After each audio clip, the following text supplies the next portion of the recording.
Hey guys, welcome to our first episode of our podcast. It's going to be called Dial H for Heroclix, which is a reference to a good DC book that's not very popular, but which is now called Dial H. Used to be called Dial H for Heroes. Anyways, my name's Hunter Smith. I'm your host. With me is my cousin Austin Smith and my good friend Andrew Alderson, or just goes by Drew. On HC Realms, my username is Scars of Zaz. Austin is Shadow Claimer. Drew, what's yours? Amazing Shake. Amazing Shake. We've all kind of started playing Clix around the same time. Austin and I actually, the first time we ever bought Clix was Street Fighter. When it first came out, I got a CTD of it because I was big into the fighting game community, and they spoiled it on shortyoucan.com, and I was like, oh, those look pretty cool just to collect, and then we collected it, and we ended up playing it and liking it a lot. And that was around the same time the Blackest Night set came out too, and we got that. So me and Austin actually played back then, and then we kind of took a break from it because Austin got real big into Magic, and then I drug me into Magic, and all of us into Magic. And then we quit, and we didn't start playing again until Chaos War, which is when we got all of our friends into Clix back then, right? Drew, you started Chaos War. Horrible mistake. And Halo as well. Halo had been out for a while, but we did a lot of Halo stuff back then that too. draft was one of the most fun we were doing. Personally, I'm a echocardiographer, which kind of basically I do heart tests, prepping people for surgery, cardiac surgery, like valve replacements and stents, casts, stuff like that. I also do pediatrics as well. Austin, what do you do for a living? I'm a medical records technician. I work in I put in patient information and maintain databases. Scoot a little bit closer. And Drew, what do you do? Warehouse grunt. Warehouse grunt. Carries around a little plasma pistol and full belt of plasma grenades with him. We just came from Halo, so Hunter is making Halo references, so be prepared for that. Other gaming experience. Personally, I don't have a lot of board game or card game experience besides Magic. I never got big into competitive Magic. I've played a few Sealeds and had fun doing it.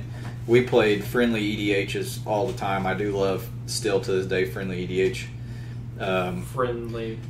The only competitive gaming I've ever done personally is in the fighting game scene, especially 2D fight. Actually, pretty much only 2D fighters, especially Capcom games, Street Fighter, Marvel 2, Marvel 3. Austin, you've been in Magic for a long time. What all have you played? A lot of limited. We used to do 2 at a giant bi-weekly actually. A lot of standard Friday Night Magic stuff. Occasionally an EDH tournament here and there. Everything except Modern and Legacy, really. What else are you into that's outside of gaming? What do you like to do in free time? Draw is about it. Minecraft modding is another thing, but I think that's part of gaming. Drewster, other gaming experiences? Well, played a lot of Magic with Austin. We did wasted a lot of time and money on that game. A lot of money. It is expensive. Have not played a bunch of other stuff. More so of a video gamer. Yeah, we were all we still enjoy video games. Like, we're all excited about EVO this weekend, and we can talk about that more later. But we actually had what we called Whiteland Wars, where everybody would come over to my house every Saturday. We'd play Street Fighter or whatever the big game was at the time. We'd play 2 or 3 games. We'd have our own little tournament. So we've all been big into actual fighting games, and we played at Gen Con, competed a few years in a row, and did pretty well. But anyways, we're going to go into... Every week we'll talk about what we played. We actually all just came from the Dugout in Indianapolis, which is the venue I host at, and today we played Halo, 500 points, UNSC versus Covenant. For the people that don't have Heroclix, we let them bring any soldier 500 point team. The reason we're playing Halo, and the reason we've been doing other recent events, I'm calling them Gen Con prep events. basically they're the same exact format as a lot of the side tournaments that are going to be at Gen Con coming up in a few weeks, and we're playing in a ton of those. Halo, Street Fighter, Lord of the Rings. Everything but Star Trek. Yeah, pretty much every side tournament except for Star Trek. Nothing against Star Trek. We just don't have any of the clicks, and I'm not real big into Star Trek myself. But so what I've been doing is our events have been based around the same thing, so people can bring their teams, test them out in actual tournament settings. It went pretty well. We had 7 people, which isn't a lot, but for my venue, that's pretty solid because not a lot of people come up to my venue. How did you do, Austin? I had a lot of trouble with the low attack, high defense values. Throwing around a lot of luck dice, basically, where it's like all or nothing on one swing, and if you hit, it lands. If you don't, you're screwed. I got wrecked. I think I went 1-2 or something like that. It came down to a lot of timing around. I had to throw out a lot of like little pieces to try to add up and get past their points on me, just to try to win on points because there was no way it was going to be a shutout. Grenades were really important. Yeah. I think a lot of people don't really see that when they're playing the Halo. They don't think about it. Flashbangs, I got some actual really good use out of today. Locked up a lot of good teams. That's good because I think flashbangs are garbage. They are. The fact that they should work whether the persons have tokens or not. They should just be an end cap in a group. But the fact that they only end cap you if you have 0 tokens sucks. What I got in my last game was he put all his high point figures together, and they were all cleared at the time because he just got done with double actioning. Slammed him with a flashbang from a low point figure, and then just sniped off with my carbines, and he had to clear again or risk pushing. One good thing about him, though, is that in the Halo set, there's not a lot of willpower or end on anybody. Yeah. So I guess it is pretty useful in Halo only. Any pieces in particular that did really well for you that you didn't expect? The elites with carbine, like that piece, like we knew that piece was dumb, but yeah, it's pretty. Running 4 of them was just dumb. The 7 range, 50% chance to penetrate, and if you roll doubles, they get to make a second attack against the same target. I ran 4 of them with a really good Arbiter cloaked with sword as a tie-up piece, tied him up with him, and just wrecked. My UNSC team was terrible, though. Like, it just did not have enough penetrating to carry against a lot of the pieces in the set, and the attack values are just way too low overall. I relied on way too many frags by the end of it. Drew, what'd you play? How'd you do? Well, I went 2-1. Ended up losing to someone in this room by the name of Hunter Smith. I did okay. I wanted to play my UNSC team more because I feel like it's more balanced overall than my Covenant team. I'm playing the Master Chief Cortana duo, Cortana herself, 2 of the Spartans with battle rifle, and 1 with the dual Needlers. That Master Chief Cortana gave me so much trouble my last game. It's really good. The penetrating psychic blast it has for I think it's 3 or 4 clicks. I'm not sure. It has like 11 attack value, running shot, stealth, and outwit, and stealth. Running shot, pin, outwit, stealth. Yep, which is and invul. In this set, it is a good piece. I had it on my team originally. I had that and Master Chief Arbiter, and I ended up taking it off because I was like, I can't have 2 huge point pieces. Well, that's what that last round was. Yeah, Drew wanted to play it, so I was like, you take this one, and I'll take the MC Arbiter because I haven't tried that one yet. But the Chief Arbiter, the thing about him was, although he has a lot of clicks for his points, he's got use, but he's very niche, I feel like. He also doesn't have Indom, and doesn't MC Cortana has Indom, and like we just said... Actually, they do not. They don't? No. Oh, maybe I'm wrong. One thing I didn't like about... Well, I'll get into that whenever I do mine, because I don't want to... Drew, what was your Covenant team? My Covenant team was 2 Jackals. They're the ones with the battle rifle, or whatever it is. The beam rifle. Beam rifle, yes. God, screw those guys. They're so good. They're powerhouses. They got penetrating psychic blast on their first click. Ignore blocking, a chance to ignore blocking. Yeah, it's ridiculous. I played the elite with carbine that Austin mentioned earlier, which I did not bring with me. I did as well. We all played it. It's really great. It's stupid for 85 points or whatever. It's just like we all played it. Yeah, we all played it. It's really dumb. I played the Prophet of Regret. Did you regret that decision? Many puns were made over the course of an evening of Heroclix. And I played the Beam Sword Elite that has leadership and outwit. Basically my only outwit on the team. That is an excellent piece. I used as well, and he was my favorite out of all of them. That He's I played. really good, charges in.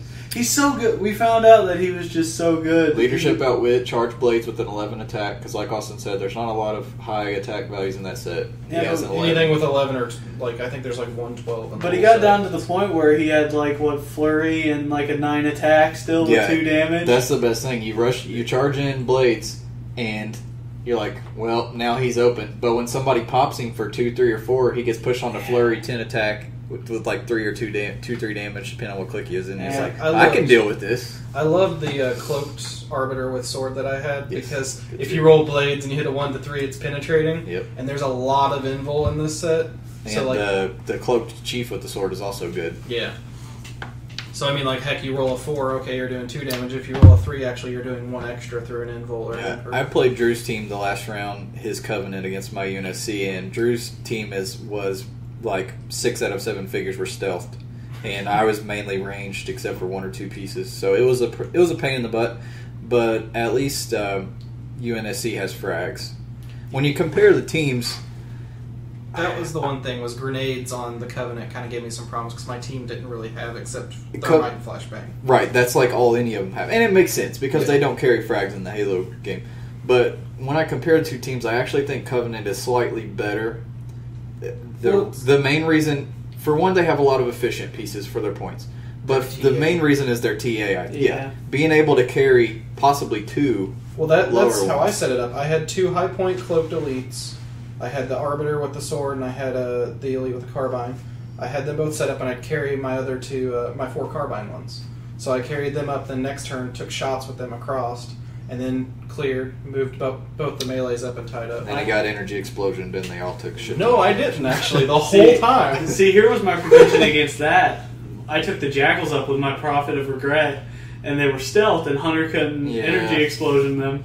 That Prophet's a pain in the butt. He's not... I don't want to say he's not worth his points in the set. He's not bad. But if they have the counter to him, he's terrible. Right. But he's one of those figures that, like, either you have the rock or you have the paper. Yeah. But Covenant being able to carry each other is huge, especially because, like we said, there's not a lot of Endom, there's not a lot of willpower, so being able to carry 2 of your figures with 1 is very great, very good on actions. But UNSC has basically their TAs the same as a shield. I did get some fun out of that. So you do get the +1 range and the possibility to enhance, but you do get the frag grenades, which is where they stand out. Because then Drew's got 2 Jackals, I can toss a frag over in there and try to get lucky and roll doubles and knock their asses out of the stealth. Or I got lucky and quaked and hit both of them and knocked them out. And the frags knock back regardless. Is it the frags say they knock back? Yeah, so there you go. I didn't actually use any frags. I quaked, but frags are good. So that kind of puts the balance, more towards the UNSC side. I don't think one is necessarily way better than the other, but in my opinion, when we play and we roll at the beginning, if I win the roll, I'm probably going to be reaching for my Covenant team before I will my UNSC I definitely second that one. But the other thing I'd bring up about the UNSC ATA is, one of the things people don't realize is misinformation is a big part of it. If your opponent doesn't realize you have that extra range, they position themselves in a certain way, and you move up a little bit and you just smoke them. Good point. Or you start off not adjacent, and they're like, "Oh, okay, you only have 9 range," and then you running shot one guy up next to him, and then now you have a 10, and they don't really expect that. Well, that's like my Spartan team. Like, I had way too many figures. Honestly, that was part of my problem. My first turn, I moved everything up in like a little box. Running shot Master Chief with dual SMGs up in the middle and just blasted someone clear across the map. Nice. So we had a good time. We had a good turnout. For prizes, we always do. Everybody kicks in $5, and all the money goes towards the prize pool. I just go up, buy boosters, try to mix it up a little bit. Today we didn't have a lot of variety. We just had Spidey left, and we threw in a couple Streets of Gotham's. Phil donated a Gamma Bomb. Thanks, Phil. Appreciate that. And I donated. Actually, I don't appreciate that. Austin got the Gamma Bomb. Because I hate the Gamma That Bomb. was sarcasm. Yeah, thanks, Phil. I donated 2 Hammer of Thor Marquee War Machines. He's pretty solid. Because we're out of prize support at the dugout. Except we did just get the holiday figures in. But we're going to do a special tournament for them because those things are going to be worth a butt ton of money.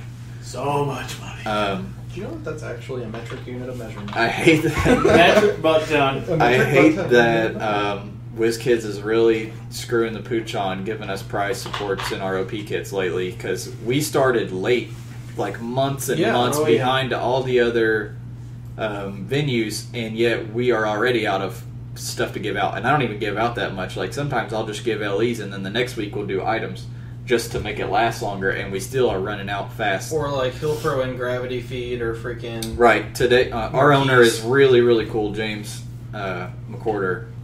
He's the best. I mean, I love Rob, of course. You know, I can't say James is the best store owner, but he really helps us out. His prices are excellent, and he'll work with you on stuff, and he's just an all-around nice guy. But a lot of times he'll throw in a couple extra like gravity feed packs he has left over. Today he threw in a Hammer of Thor Fast Forces, which actually barely any of us had. It's awesome. So we had a decent prize pool today, and everybody had a good awesome time. Fandral sculpt, he just smashed. We didn't actually play Thursday. They had Fear Itself, but I had family up, and me and Austin didn't go. And Drew usually has to work, so he usually doesn't get to play on Thursday or Wednesday. Yep. But that'll change when you get your schedule. Are you getting your schedule changed? Soon. So Drew will be able to play with us on Wednesdays and Thursdays, which would be awesome. Austin and I also didn't play Wednesday because it was Fear Itself. And the game preserve is really packed on how many people they can let in, so we opted out. For one, because it's just another $20 a month each, you know, but also because, like I said, they're packed and there's a lot of players who want to get in there and play that only play there, so we opted out and we'll just play at the dugout. So that was what we played this week. Not a whole lot. Next week, the tournaments we have, we'll be doing Fear Itself at the dugout on Saturday. It'll be sealed. Depending on how many people we have, we may be able to do 2 Fear Itself boosters. If not, it'll probably be 1 Fear Itself, 1 Spidey. Last month we were able to do 2 double Fear Itself. It was really fun. We did 400 points. God, that was a blast. We'll do the same. We'll do 400 points on this if we have it. Sealed. What do you guys... Okay, give me this. Now, no, I guess we'll let you pick super rares because it's not super hard to pull them in Fear Itself. Top 3 pieces in Fear Itself, not overall pieces for team building, whatever. Top 3 sealed pieces. What do you want to see when you open your booster, Austin? Heimdall in a heartbeat. There's so much charge in that set and so many high attack values and stuff. He's got a solid defense starting spot. He stops charges dead in their run. And he allows you to set up some really good poison, some really good melee, and give you the alpha strike against some heavier opponents. And he's only uncommon? He's only an uncommon. Uncommon, so like everybody almost pulls him. I play against one each time I play for yourself at least. Not to mention that sculpt is absolutely What else sexy. do you like to see in your booster? Iron Fist. That 80-point Iron Fist. There is no beating that. That was going to be mine for sure. That is a great secondary attacker. Heck, he's a good alpha striker. Even. He is. When I saw the whole set spoiled, including the LEs and everything, I was like, yeah, this Anger is pretty good. He's cute, you know. This Kurt's pretty pretty good. He runs through, doesn't give a shit about whatever terrain's in his way. He's good, but for the points, this Iron Fist is dumb. Ridiculous. And it's a consistent dial. That's and he's the other a common. thing. And not only is he a common, he's like the fucking Damon Hellstrom of the set. Like everyone pulls it. Everybody pulls it. He's uncommon. He is uncommon. No, the white one is common. The white one? Oh, yeah, he is. Yeah. I don't really like the mighty one that much. He's okay. Cool, but he's kind of expensive. Yeah, he's not bad. It's just compared to the other Iron Fist. Why don't you even play him? The 80-point one, though, what I like about him is he has, as I said, he's really consistent. So even if he gets hit for 3 or 4, he's still a solid attacker all the way down his dial. Too. Yeah.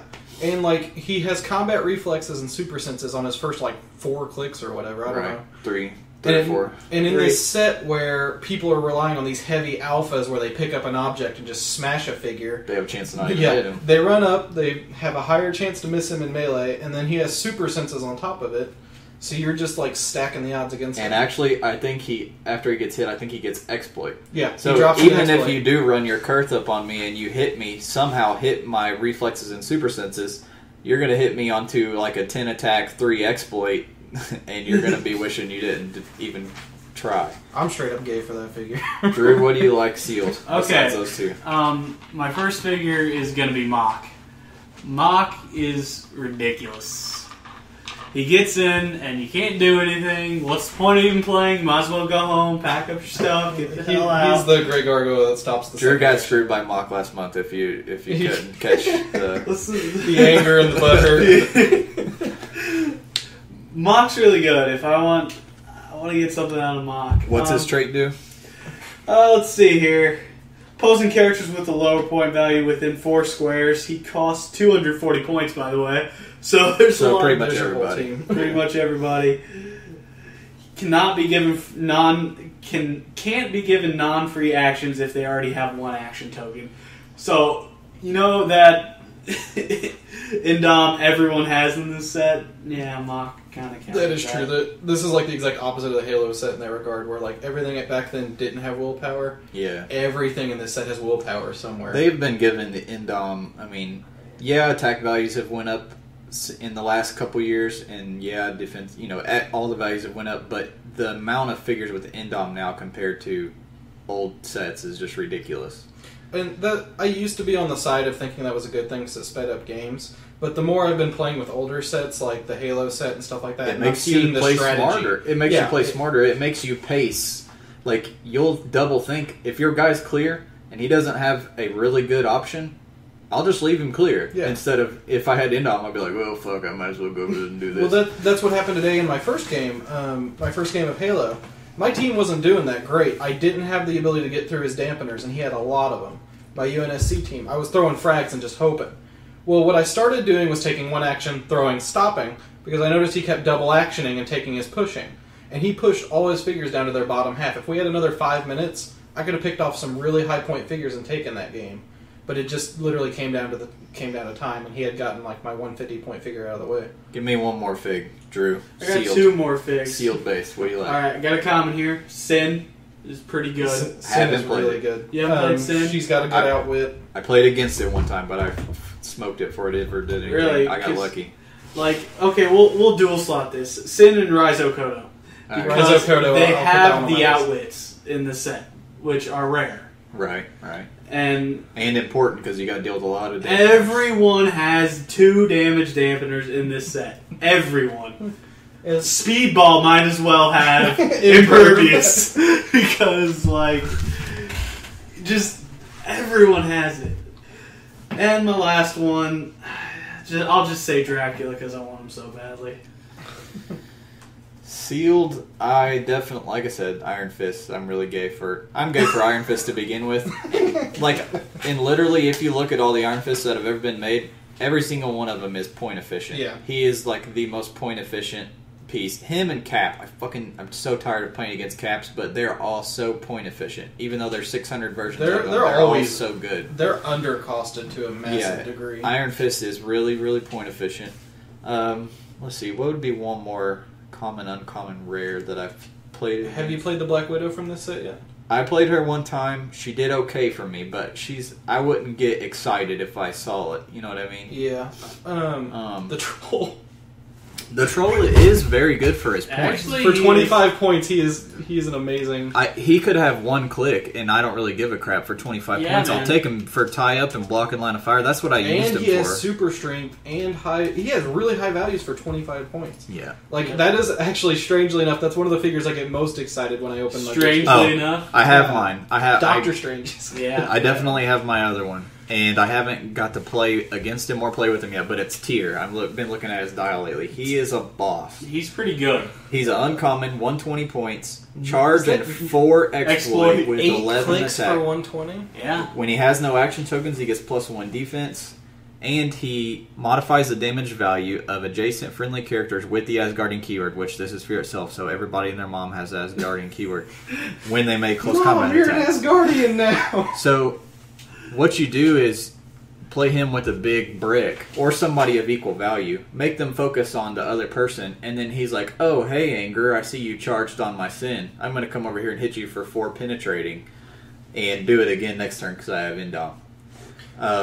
And also, once you hit him, for like Austin said, he has 8 clicks. And once you hit him, you knock him on the CCE, or you knock him onto penetrating psychic blast. Seriously? Yeah. Still got 11 damage, by the way. I always wondered because I had heard everyone talking about him. He never drops below a 10 attack. He has 1 click of 12 and 1, 2, 3, 4 clicks of 11. That's ridiculous. I cannot wait to pull him and play him.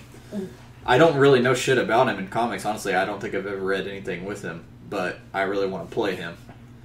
So those are our big sealed pieces. I would actually like to talk about Raizo a little bit because Andrew brought him up earlier on his list, and I really like Raizo. I've gotten a good chance to play him in both of my games. He starts out with Charge Blades Invul, which is good enough. He's got Traded Steel Energy because he's a vampire and he can kick up the dial. Yep. But his Outwit's really interesting because he can't do it if he's based to an opponent. So what you do is you either set him up as a defensive piece out in the distance and you lock down their charge to keep them from getting in, and then you open yourself up with the alpha, right? Or you outwit them, then you move in and slam them, and then if he kicks up to his first vampire dial or click, effectively he gets normal outwit. And so like there's a lot of fun stuff with him and his trait, if used effectively. At the beginning of the game, you pick a target and you get +2 attack versus that target, but -1 versus the others.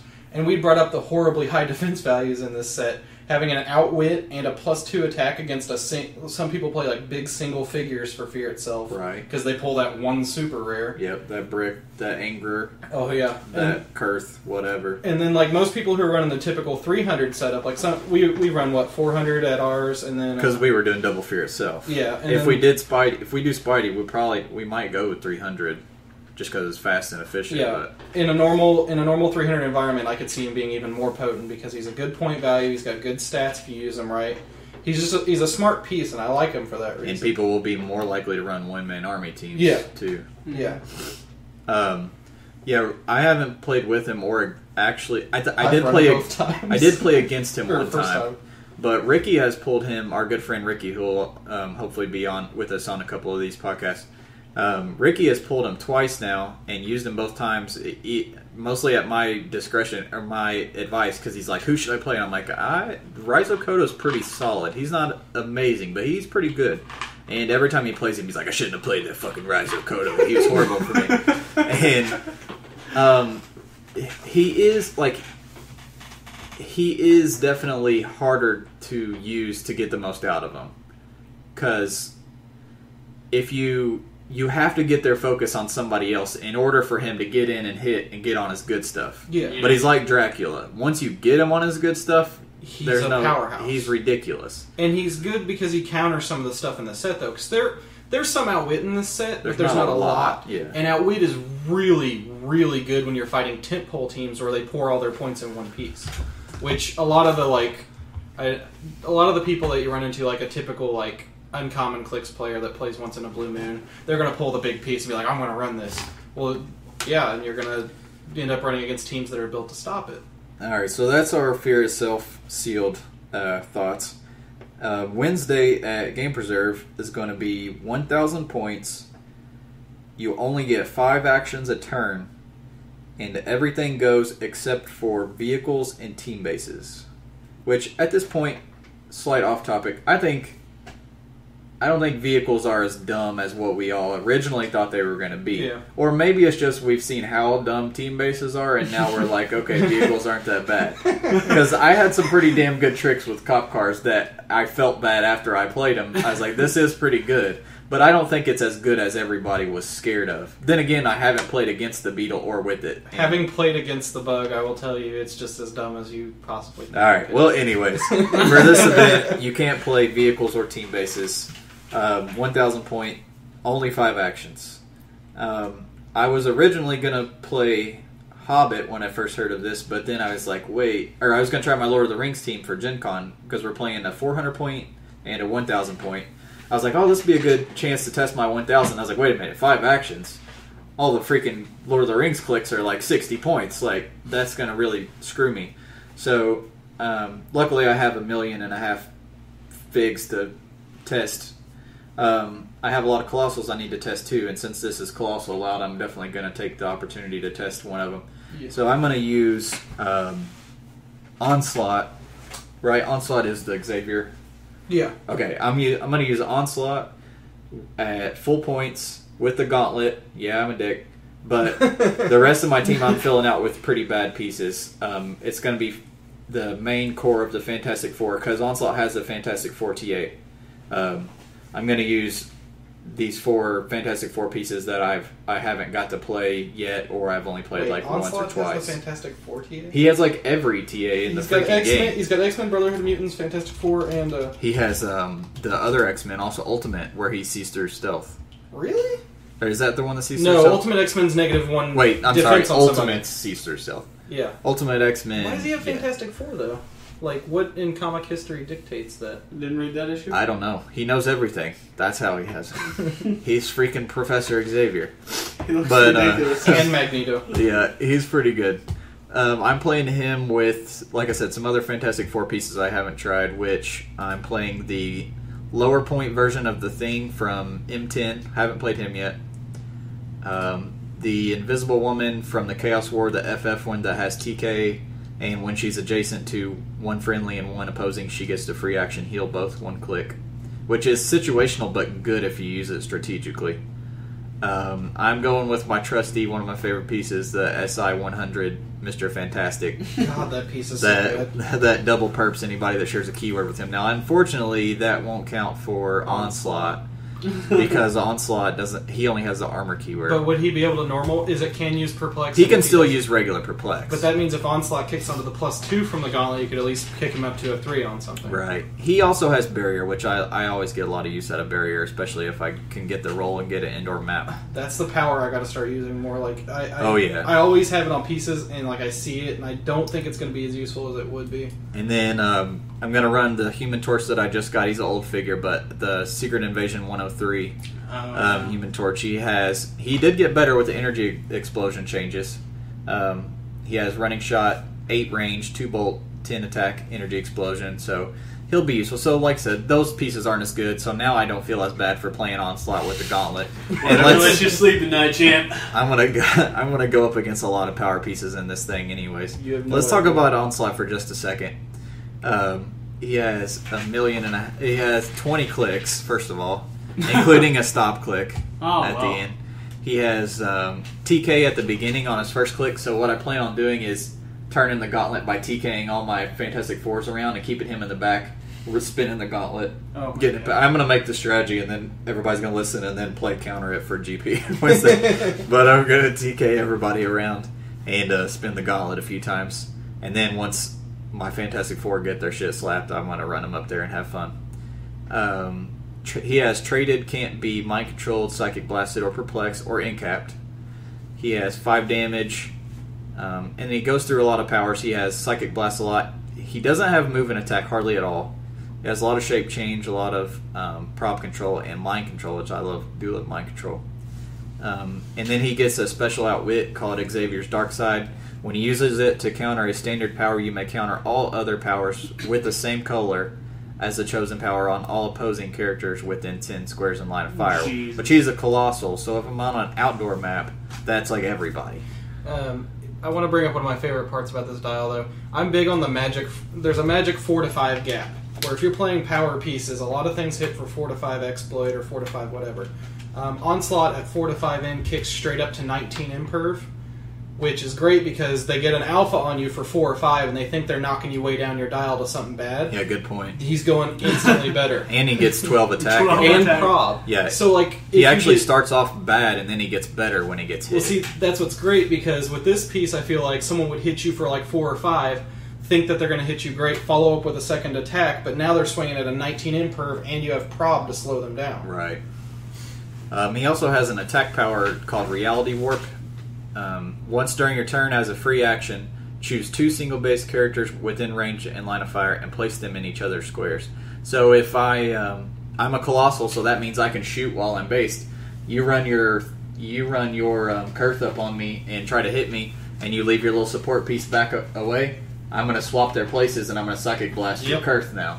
So that's what I plan on doing with him. And I just noticed on his stop click that he has a freaking 14 attack Psychic Blast. Yeah, that was 20 defense. 7 damage. But that's the one damage. where they can sacrifice someone to finish him off. Yeah, but they have to be 100 points or more. So at least And they're not going to be able to do that. Well, I guess, yeah, I don't know. We'll see. I'm excited. I've never played him before. I have tons of Colossals that I haven't played. Here's my rules question about that. What's that? Are you required to state to them that they have the option to sacrifice? Let's see. When turning the dial, stop turning this dial when this click is revealed. When this click is revealed, an opponent may KO characters. So I guess if they had 250s, they could. Oh, they could? That sucks for me. Or zombies. An opponent may sacrifice 4 zombies they control of 100 or more total points. If they do, one of those characters deals Onslaught 1 unavoidable damage. What does it matter? Because it's his last click and it'll kill him. If they don't, Onslaught can use Impervious. This power cannot be So he has a countered. 20 defense, Impervious, 14 pin if they don't. So they're retarded if they don't. At least on the team that I'm playing him on, because then he's like all of my points Are you already. ready for the good news? You can't go up here 0.9 that way. Well, the good news is I'm going to have the Steel Energy Gem, and when I kill people, I heal 2. So good luck fucking getting me to Oh my man, stop if you drop clicking. him, if you drop him to that and they left you, then you just blast somebody, Yeah, well, and then stop click again. Here's what I plan on doing. I'm thinking there's going to be a lot of Colossals. Again, I'm going against there's going to be a lot of Infinity Gauntlets. I'm going to be TKing the Fantastic Fours out to Suicide Bomb the other Colossals. And that way they'll be worse, and I'll be at the top of my gauntlet by the time we face off. Yeah. That's my goal. Austin, what are you running? Or do you have any ideas yet? When I first saw 1,000 points, I'm not going to lie, it was exactly what Hunter thought was going to happen. I was like, oh yeah, 1,000 points, I'm going to play a minion team, like zombies or something. Because we had run jokes about this podcast, how every time it's asked about build, I was going to do zombies. That's because you play zombies 95% of the time. Literally, somehow he stuck fear itself. I love my minion teams. They're just so much fun because it makes it feel a little more chess-like. Like positioning is really important and stuff like that. And you have to pay attention to your actions. But then I saw the 5-action limit, which I got to give props to Phil. It's an interesting twist on things, and it's making me rethink builds. I think he did it because he wants to speed things up. He doesn't want people to play a huge zombie team that takes a million. And they all have mystics. You know what I mean? It takes forever to do. This way, it's just big beefers going at it. Yeah, and that's what. It got me thinking about what are some pieces I haven't played that I really want to that are high point. And I was thinking about like the Iron Man movie. The armor sets are really good. They're all about 200 points. They're really power pieces. And it's hard to fit them on a team, and this would be a good chance to fit them all on one big team. The other team I'm looking at is I'm thinking about building around a Colossal because I don't play Colossals often, and there's a few of them like Nemesis right here. I'm looking at her Holocaust or whatever his name is. I really like the figure. I love his powers and his dial, and I've been waiting for a chance to play him. So I might do a Horseman of Apocalypse or something based around him. For those of you who haven't seen him, if he deals damage to somebody, he heals one click. And that's from his poison as well. Yeah, and his poison. So, and then he's got a power where he draws a line of fire to a location and shoots a beam, basically, and hits everyone along the line and everyone adjacent to that line. So, he heals 1 for everyone he hits along there. So I feel like I could have some fun with that. Play him. I could either go and not do theme team and go with a team built around supporting him. Probably throw a resource on him, belt, gauntlet, whatever, and just start tearing into people and healing. In combo with gauntlet, that would be ridiculous. Because you're just like, oh, you're healing from that. You're healing from that, and if you kill somebody. Yeah. And then you build a support team, like some really good perplex, some cheap prob around him to ensure you hit everybody along the line. He also has Pulse Wave. Oh, yeah. He's a really good piece that I think... he's expensive and his dial's short for what it is, but the fact he heals makes him totally worth it. I got a team for you already, and I have all these pieces. Is it going to involve the whole... Horseman theme. Wait, no, it won't be theme. Let's see, 1,000 points, you would need, 8? There's only 6, so you wouldn't have theme. But with Colossals, it's like impossible to make theme anyways. You got he's talking about the GSX G05 Nemesis, not the Target one, or the Toys R Us one. I should clarify. But you could play him, Caliban, Archangel, Hulk, Wolverine, and Gambit. I have that Gambit. You could run the Horseman of the Apocalypse ATA on all of them. 1, 2, 3, 4, 5, 6, and have points for a full gauntlet What's on the them, too. Horseman ATA do? As long as you control exactly 4 characters using this So it TA, wouldn't do that. modify this character's attack value by +1. It only costs 1 point, though. Oh, true. So it's worth it And when it at kicks least in. it would kick in if 2 people died.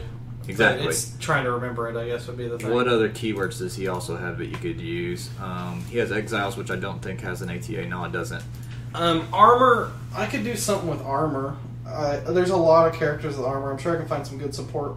But the problem is, once again, you don't want to go generic for theme with something like this, because you only have 5 actions. And to fill out a generic, you need a lot of figures to do it. The good thing about this team with the Horseman, though, is that you got this big beefer that's going to be knocking people out, and when he does, he buffs all the Horsemen.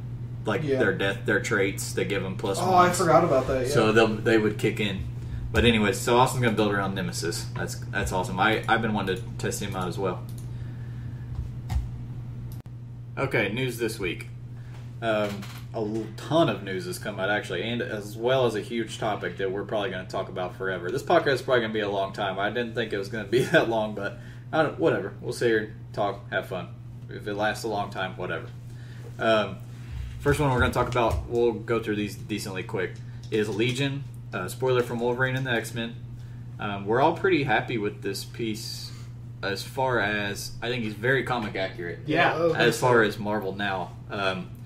That his series started off pretty solid. I'm kind of getting tired of it a little bit right now, but what do you think, Drew? You've been reading it too, right? You guys I haven't been reading X-Men lately.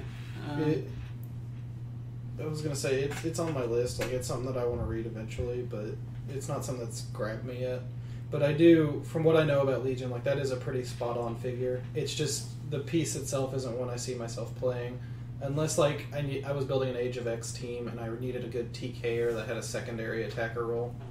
He's very accurate as far as the comic. And the comic is very interesting. He's an extremely interesting character, even if he wasn't the son of Professor Xavier. Just his power set and how it works. But this dial is extremely representative of him in Marvel now, as far as he never really knows what power he's going to get when he tries to use them. He has like every power under the sun, but he's learning how to use them and how to control them without blowing up the world, because he's that powerful. You know, he's an Omega level mutant, and that is represented by his trait called Hidden Personalities. Give Legion a free action, choose a standard power, roll a d6 that can't be re-rolled. He acquires a personality quirk from the table below and uses that standard power until your next turn. If you roll a 1, he gets -2 attack. Roll a 2, he gets -1 speed and defense. Roll a 3, he gets earthbound neutralized, so he can't fly anymore because otherwise he has flight. Roll a 4, he gets battle fury. 5, he immediately heals all adjacent characters 1 click. That's pretty damn good. That is Especially for X-Men, if you're running them with X-Men teams. True, he has X-Men keyword also brought up, so you've also got healing going on with the X-Men teams as well. And then a 6, he gets Savant, which modifies all his combat values by +1. Chooses another standard power, and he can also use that power. I would like to interject just to point out how stupid good that is if you hit that 6. Because you're looking at a hypersonic 2 trading powers. 11, 4, 10. Yeah, whatever you want. Yeah, I mean, and let's mention Or the choose fact willpower so you don't have to push. it's not till end of turn. Right. Yeah. Oh, until your next turn. Damn. Oh, is it so until, yeah. Drew so is- you keep the 18 defense through your turn, or Good you can catch pick defense. Yeah, so until your next turn, you're going to have +1 defense. I just So want think energy about shield this. imperv. Think about this. You roll. Okay, I'm gonna roll. I choose outwit because at the worst, I'm gonna get an outwit and a -2 and not attack this turn. But I'm still getting an outwit. Mm-hmm. I didn't even think about that. I was just thinking about okay. What you can do immediately. Right. I rolled a 1 through 4. This I sucks. agree. I hadn't even considered that. But the only thing is that power cannot be re-rolled, so we got to keep that in mind. He's 119 points, 7 range. That's pretty good. Stealth TK. Stealth. He gets running shot, psychic blast later, and some prob. So, like Austin said, he's solid. I definitely want to play him because he looks very fun. Yeah. Sculpt is very good. Looks just like him. He's one of those pieces that the more I look at him, the more I want to play him. He's, Like at first glance, I was like, eh. And then like it was like, all right, he's all right. But then like the more I keep looking at his dial, looking at his powers, I'm like, he'll be a fun piece at least. Which is what I really want out of pieces. I want something that's going to be thematic and fun. he's got the Obnoxio factor, where he has just a variable Right. that makes me want to play him. All right, next thing that spoiled was the. Is this the first team base that we've seen the card for? No, we saw Blue. X-Men. We saw X-Men Blue. Okay, so we're seeing the New Mutants. They spoiled the card, and they also spoiled all the individual figures, which we'll get into next. This dial is... I'm not going to go through all of it, because, of course, team dials have a ton of stuff. But it's not super broken, and I like that about this team base. The only thing I don't... Like, when I first saw it and I saw the trait, I panicked. Because, as I said, I'm a minion player. I saw that trait of when they kill something, give everything on the opposing team an action token. I panicked. That would rape minions. But from a design standpoint, the one thing I don't really like about this team base that bores me, I feel like their asset dial is really lame. It's just, can use this power, can use that.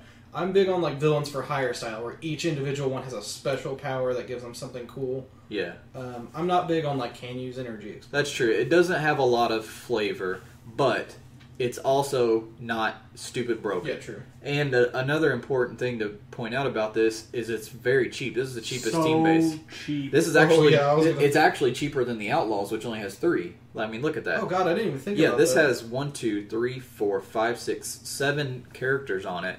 So it's 100. And you can play it at 100 or 150 or 200. And some of those figures that pop off, and some of them that pop off are good. But here's something to keep in mind I just thought about. With this being so cheap, when you pop off of figures, you can't pop off more than what the dial costs. So basically, you're only going to be able to pop 1 or maybe 2 of these guys. But the ability on that is really good for that, because if a figure you popped off dies, you can take a figure off of the team base instead. You know what? That's probably why they give it to So you him. pop, and when we get to Magma here in a minute, I'll bring up more about why I love Magma. But you like pop Magma off, run her in. Oh, she's gonna die. No, she's not. I'm just gonna kill somebody else off on the base I don't care for, and then you have 7 lives with that character effectively. All right, so Mirage, okay. They spoiled. Let's see, Mirage, Sunspot, Magic, and Warlock at the same time. Out of these 4, I think Mirage and Sunspot are amazing for their points. Mirage, I really like Mirage when they first showed this. Mirage, perfect secondary attacker. 75 points, 7 range, sidestep, in cap, willpower, and shape change. And if she hit... Oh, and not only that, she has a 66% chance to hit the shape change. Oh. Or no, wait, I'm misreading that. Sorry. Mirage can use shape change. When she does, and the roll is 3 to 4, modify her defense by +1. So even if you miss your shape change, you're getting something out of it. She also has prob controlator in her dial. So basically, she starts off as a ranged attacker, you hit her, and she now changes into charge, flight symbol, blades, prob. And she's also got 7 clicks. For 75 points. She's very solid. And look at these keywords. Oh my gosh. That's Guardian. Shield! I didn't even notice the She's got shield. Hey, wait a minute. Initiative. Have we seen... Oh wait, that was in... Initiative was... Initiative starts okay. showing up in this set a little more. It's figures that are from the 50 State Initiative. Okay. Oh, that's right. I remember. From post-Civil War. Yeah, right after Civil War. The one thing I would bring up about her dial, though, is that I like the fact she goes range to melee. I hate figures that go to reverse. Exactly. She goes from up front... she's only got 1 bolt. She's got in cap, but if she had like multi-bolt... And willpower and sidestep. Yeah. Sidestep. Sidestep. Do not sleep on this power, because I'm telling you guys, when this set comes out and you get sidestep is the best of the new powers. Once again, when we hit that Magma, I Fuck can't invincible. Precision strike's good too, but sidestep, absolutely the best one. You mark my word. Alright, Sunspot. 76 points, another perfect secondary attacker for an X-Men I didn't even team. realize he had Indom, actually. Charge, super strength, 10 attack, 3 damage for 76 points with Indom. Also has 7 clicks. Also has 7 clicks. Also gets sidestep with super strength, so guess what? I do like the way... I like the way he's set up, because the way... I think he doesn't have a way to ignore characters. He starts out as a good alpha strike. You can charge in, and then once you're in, you could sidestep targets as you need to. And then he drops to running shot pulse wave. If he could ignore characters, he'd be great, because... Yeah, well, he can't. Look at that damage ability. Sunspot has a wing symbol and a range value of 6. Yeah, so once you get on the low dial, you can then running shot to wherever you need to and do a really good pulse wave. And you just brought up the point. You don't like people who start off as ranged. Yeah, and then I end up with hit. one right here. But he starts off as melee and gets hit onto range, but he gets pulse wave. So who gives a shit if you're based? And then the sidestep thing matters too because it Let's say allows you're gonna, you know it's coming and you can position. Also, if he gets hit on a sidestep, he still has super strength. Oh, I need to clear this turn. Oh, I'll still use this free move to go pick up an object. And I would like to note a 17 combat reflexes, 2 clicks in is not bad for any kind of piece once you're in there. Yeah, this guy's sick. Good keywords as well. X-Force, X-Men. I love my X-Force. Man, they're loading up the keywords in this set. Right. That's one thing I'm noticing. Now, Magic. I love the character in the comics. The clicks, it's okay. I'll probably play her one time, but she's definitely not as good as the first two, in my opinion. I was going to say, I can foresee running her with that Wonder Woman that can charge after being carried. Oh, yeah. Because she's got an 18 range, and the Wonder Woman, would take 1 penetrating. I need to look at the Wonder Woman's dial, because if she gets better, 1 click in, and then she can prob the Wonder Woman. I think she stays pretty similar from... her first 2 clicks are pretty similar. It would be up to you, you know what, actually, I would drop Magic down, because Magic picks up another attack and loses 1 movement, and once you've moved that far, you don't really need to move again. Right. But the prob and the Mystics is nice. I would look at using her with other figures that have wild cards, stuff like that. Use her as kind of like the man thing of a good group. Well, that's exactly what she is. We should mention she has traded phasing, teleport, and carry, and she can carry up to 2 if they both have New Mutants keyword, regardless of their symbols. Oh, I didn't even see the regardless of their symbols part. And Austin was talking about her movement power, travel through the limbo. Give her a free action, double her speed value. If you do, at the end of your turn, deal 1 unavoidable to her or one of the characters she carried. Now, this is very representative of the character in the comics. She is the man thing or the cloak of the X-Men or whatever team she's on at the moment. It's the same with the latest run of Uncanny Avengers. Even with the new team she's on, she's the same way. She just takes them from point A to point B. And she also has her big ass sword. She gets blades, and exploit, always an amazing combo. And if it ever comes up, she ignores mystics, so that's good too. We'll see. And she has mystics. I like her for the same reasons I like Man Thing. He's a good TK, or he's a good teleport in, carries everyone with him, and then if they get half dial or whatever, boom, they're a solid melee piece with some good powers. Now, Warlock, I don't know much about Warlock's the character. Weird as hell. I know the other characters. I read New Mutants a little bit when I was a kid, but not a whole lot. Warlock looks crazy, but and I don't honestly think he's worth that many points. He costs 164. Oh, yeah, but he is really badass, and I'll definitely play him at least one time. So this dial's crazy. Traded, perplex. If he uses it on a friendly character with New Mutants keyword, which actually would be himself too, because it doesn't say another friendly character. Modify any combat value except damage plus 2. Kind of sucks it's except damage though. No, so here's the cool part about Warlock is his other trait, Dune Buggy. Once per game, give him a free action. So you can only do this once per game, but it's for the rest of the game. He gets the vehicle symbol and becomes an auto-piloted vehicle with carries 4 other characters. Speed plus 3, and he can use ramp. That's pretty fun. Now, the one thing I would point out, because the question came up a lot in the thread, is why wouldn't you turn him into a buggy? And the thing is, since it does state he's autopiloted, he would take the penalties of attacking as an autopiloted vehicle. Absolutely. And he doesn't have Indom, so if you do that on your second turn, you're taking 2 clicks after you do that. 1 for pushing, 1 for autopilot damage. Yep. He has a special attack power at the beginning of your turn. Choose a standard attack power. Warlock can use that power this turn. That's why they costed him so high. Yeah, I didn't even notice he had to choose a... And that, both are awesome. But he's only got 4 range. He has a really wild dial. Look at that. I didn't notice he had 5 clicks of shape change. And then he has 3 clicks of regen and enhance at the end. That I don't like.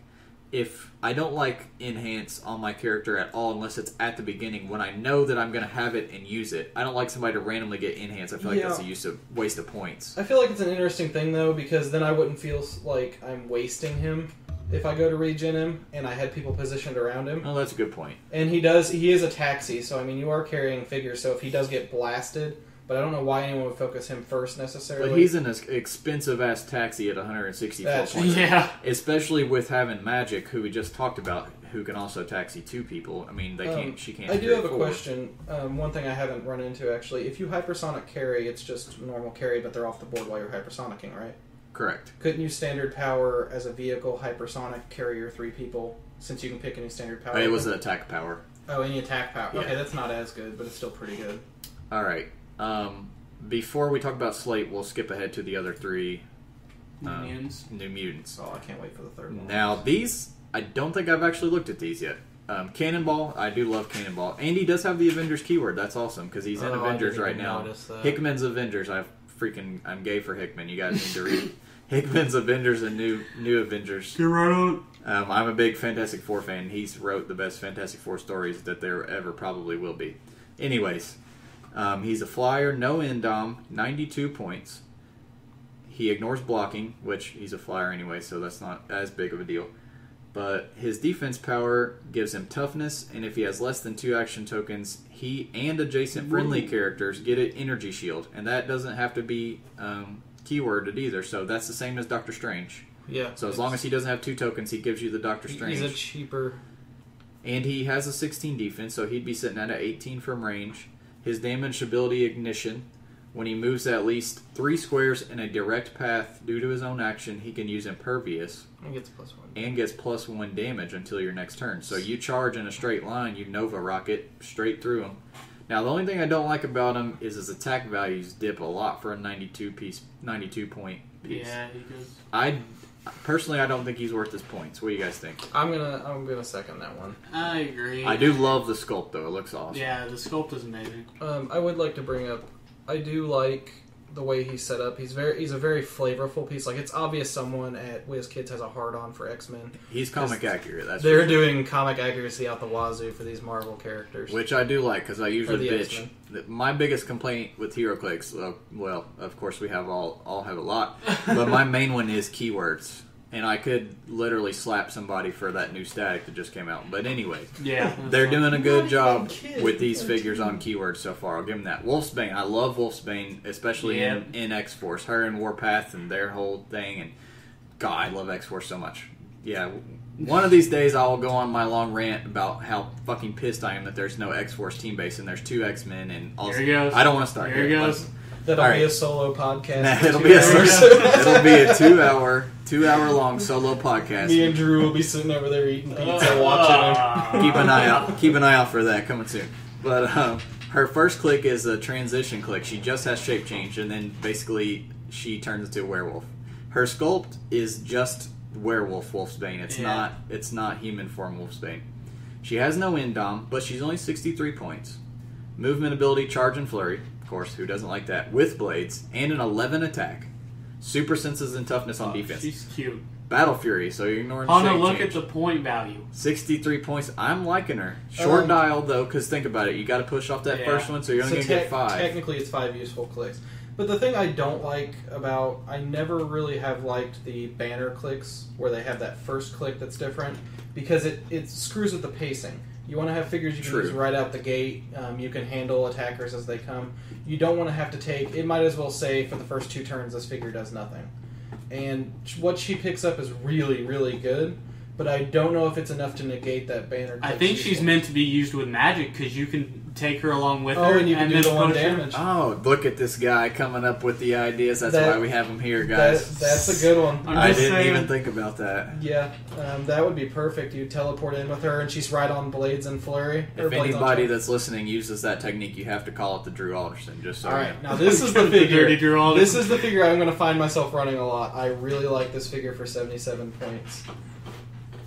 Go ahead and talk about it, Austin. Magma. Okay. I haven't looked at it at all yet. So, Magma has an attack power, or Magma's 77 points, and she has an attack power called Energized Form. She can use Poison and Quake, and for either of them, it's always penetrating damage. Oh, I do love my penetrating Quake. And then her damage power is her and adjacent friendly characters ignore 1 penetrating damage dealt to them each turn. What the... There's some weird uses I could potentially see with that. But what I like is she's got Sidestep. Her first click is 7 movement, 10 attack, 16 defense, 2 damage. Has both her powers and Sidestep. Now, wait a minute. Sidestep's free action, right? Yeah. I could just sidestep over and then activate my penetrating poison?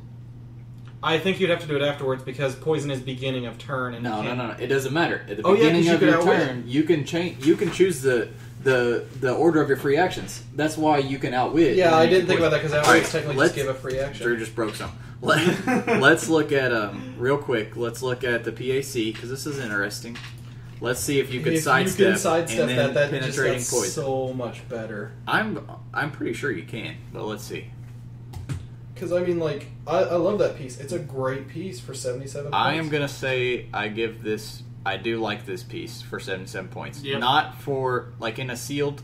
I may not love her, but this piece Well, you're not going to get her. I feel like there's some fun stuff you can do with her. Good point. Good point. She's a great enabler for zombies. Go figure. Or anything with scent for blood. Oh, good point. Because of all that turn by turn penetrating.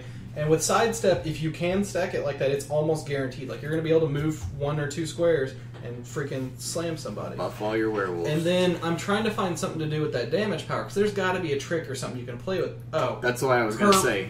The magic ability, where when she teleports, she deals 1 penetrating. I don't want to throw that out there. Be that guy. Is it 1 penetrator or 1 unavoidable? I'll have to go back. We'll have to go back and see, but that's a good point as well. So these guys play really well together. They did a nice job with this. I like the synergy. I need to check the point add up because I'm curious. Of Do how you guys much have the app on your phone that tells you sidestep? Well, of course, it starts to load. I'll double check real quick. But anyways, I do like this piece just because of the combo ability. It's a niche. That's what I like. If we think of a cool combo, we'll go ahead and say it on a different episode because that is a really interesting piece. It's going on every one of my zombie team. All right, we'll comment in a minute on sidestep, poison, penetrating poison. We'll get back to that.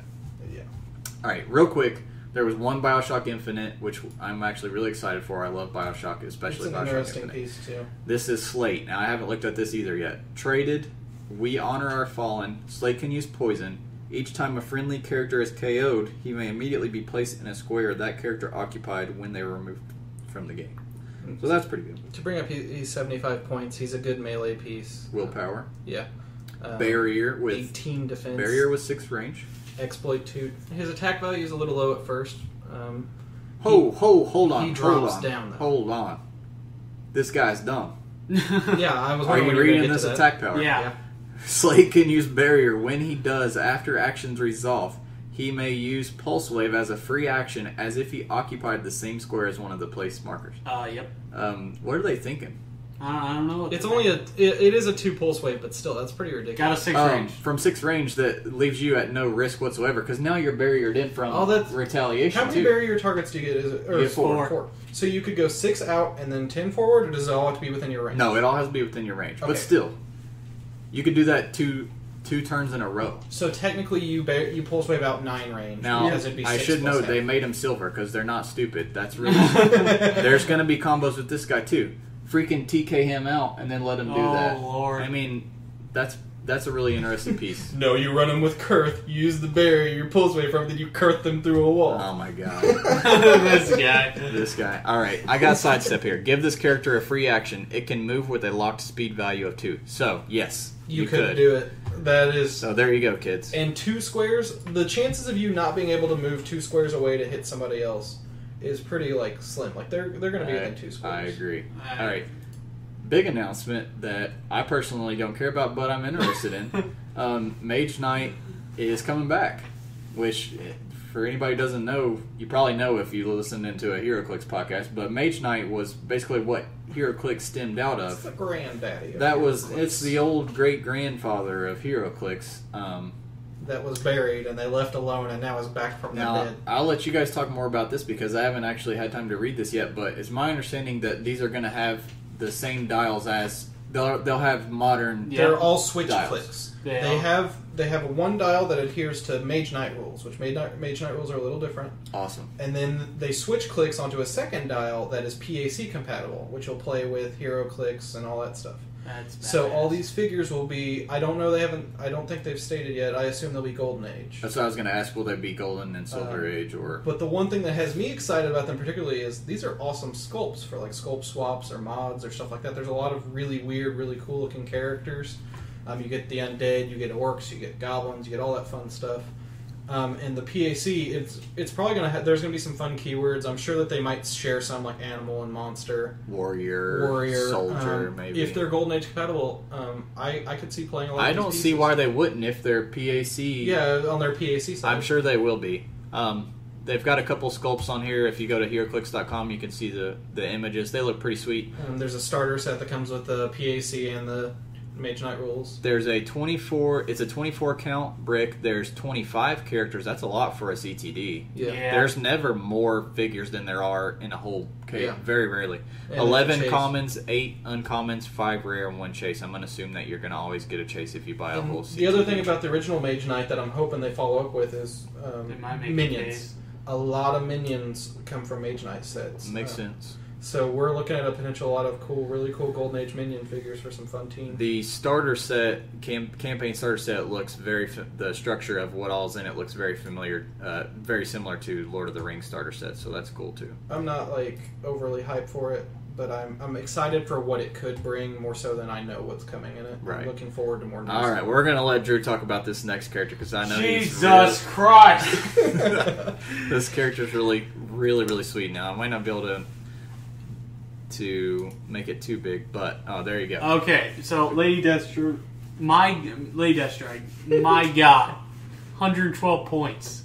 What's the deal with this Hunter? God, she's got Indomination. She's very sexy. She's multiple ways. She starts off with charge, and her movement ability that she eventually gets. She can use flurry, and when she does, before making the second attack, she can use sidestep as a free action. So, and now look at her improved movement. In case she ignores characters blocking. So basically, it doesn't matter who she's next to. She's gonna hit one character and another within two. And hit somebody else. My lord. She's pretty damn sexy.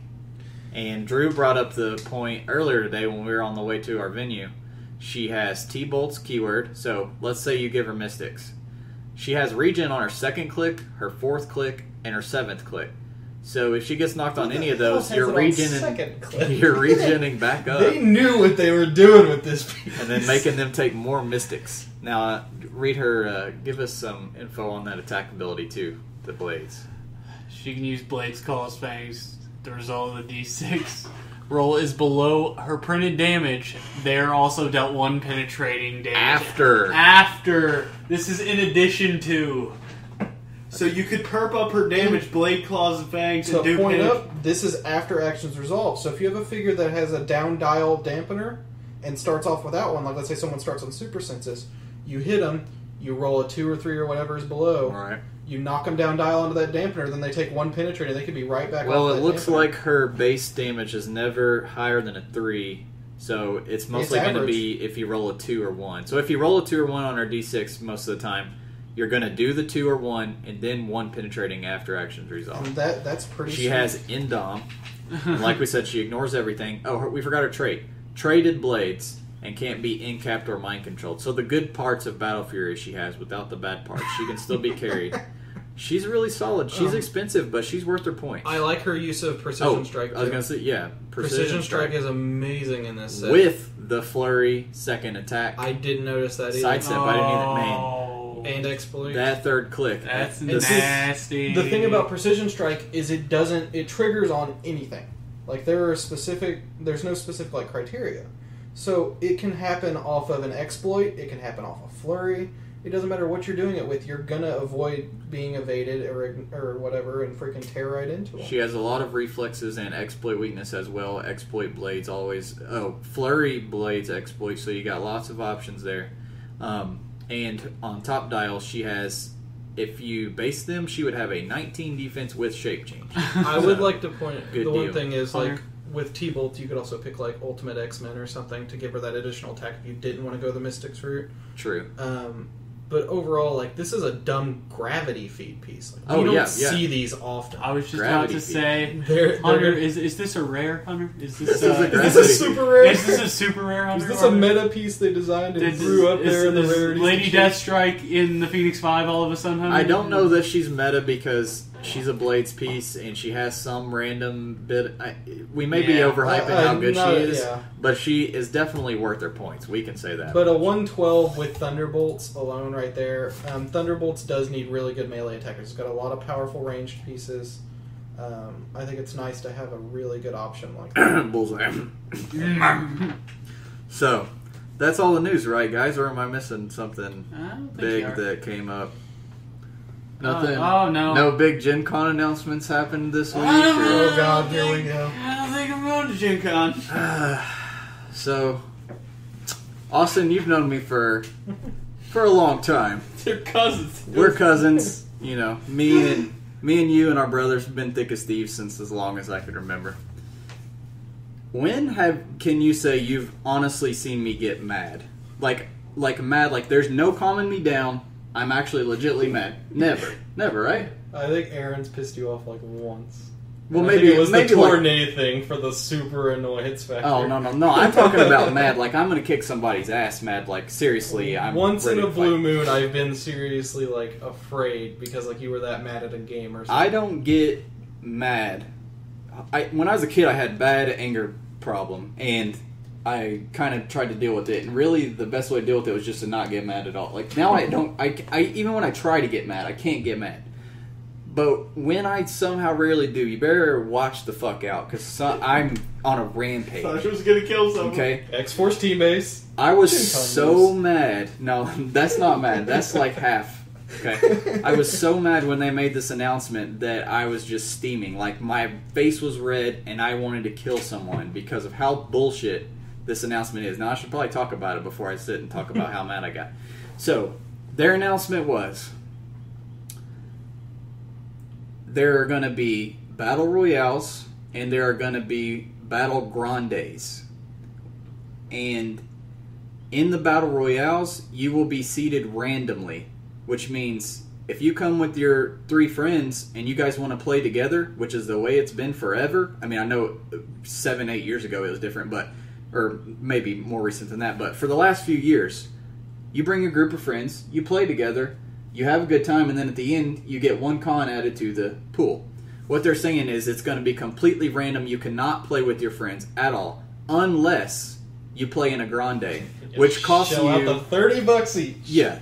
$30 though. But no, guys, they add a super booster to the pool at the end, which totally accounts for the extra $80 you guys just spent on this. And it's a Teen Titans one, which we all have full sets of anyway. Exactly. So they want you to... So basically they're saying it's okay to play with your friends. And Collusion is okay if you paid our premium price There's for the it. word. Yeah. Collusion. There it is. So the main reason I was so upset is we've been to Gen Con multiple times. We've never been to play Clicks. This year, we all got a group of our best, us 3 and Ricky. We got 4-day passes. We are playing a dozen Battle Royals each, along with all the side tournaments. It was $300 on tickets alone. just Right. to go. We spent a shit ton of money. Shit done. And now, a week after the tickets are no longer refundable, and we have our plans made out, we've taken off work. Yeah. We've made some people travel across the fucking country to go to Gen Con and have already made hotel plans and all this stuff in advance. A couple weeks before the con, you're going to tell us that what you've told us multiple times now is not going to be the case? That's fucking bullshit. And matter of fact, I keep saying this, I'm telling you, it's illegal. It is a bait and switch. That is the definition of bait and switch. You look in Webster's dictionary and it has a fucking picture of the logo of WizKids and it says see WizKids. Okay. That's what really... Like, I understand why they're doing it. I can understand rule changes. If they think it's going to stop collusion and they really are against collusion, whatever. What got me was 2 things. One, they waited till after refunds, which is stupid. After a month, literally 1 month previously in the Gen Con thread, they told us they would not be different than the Origin ones.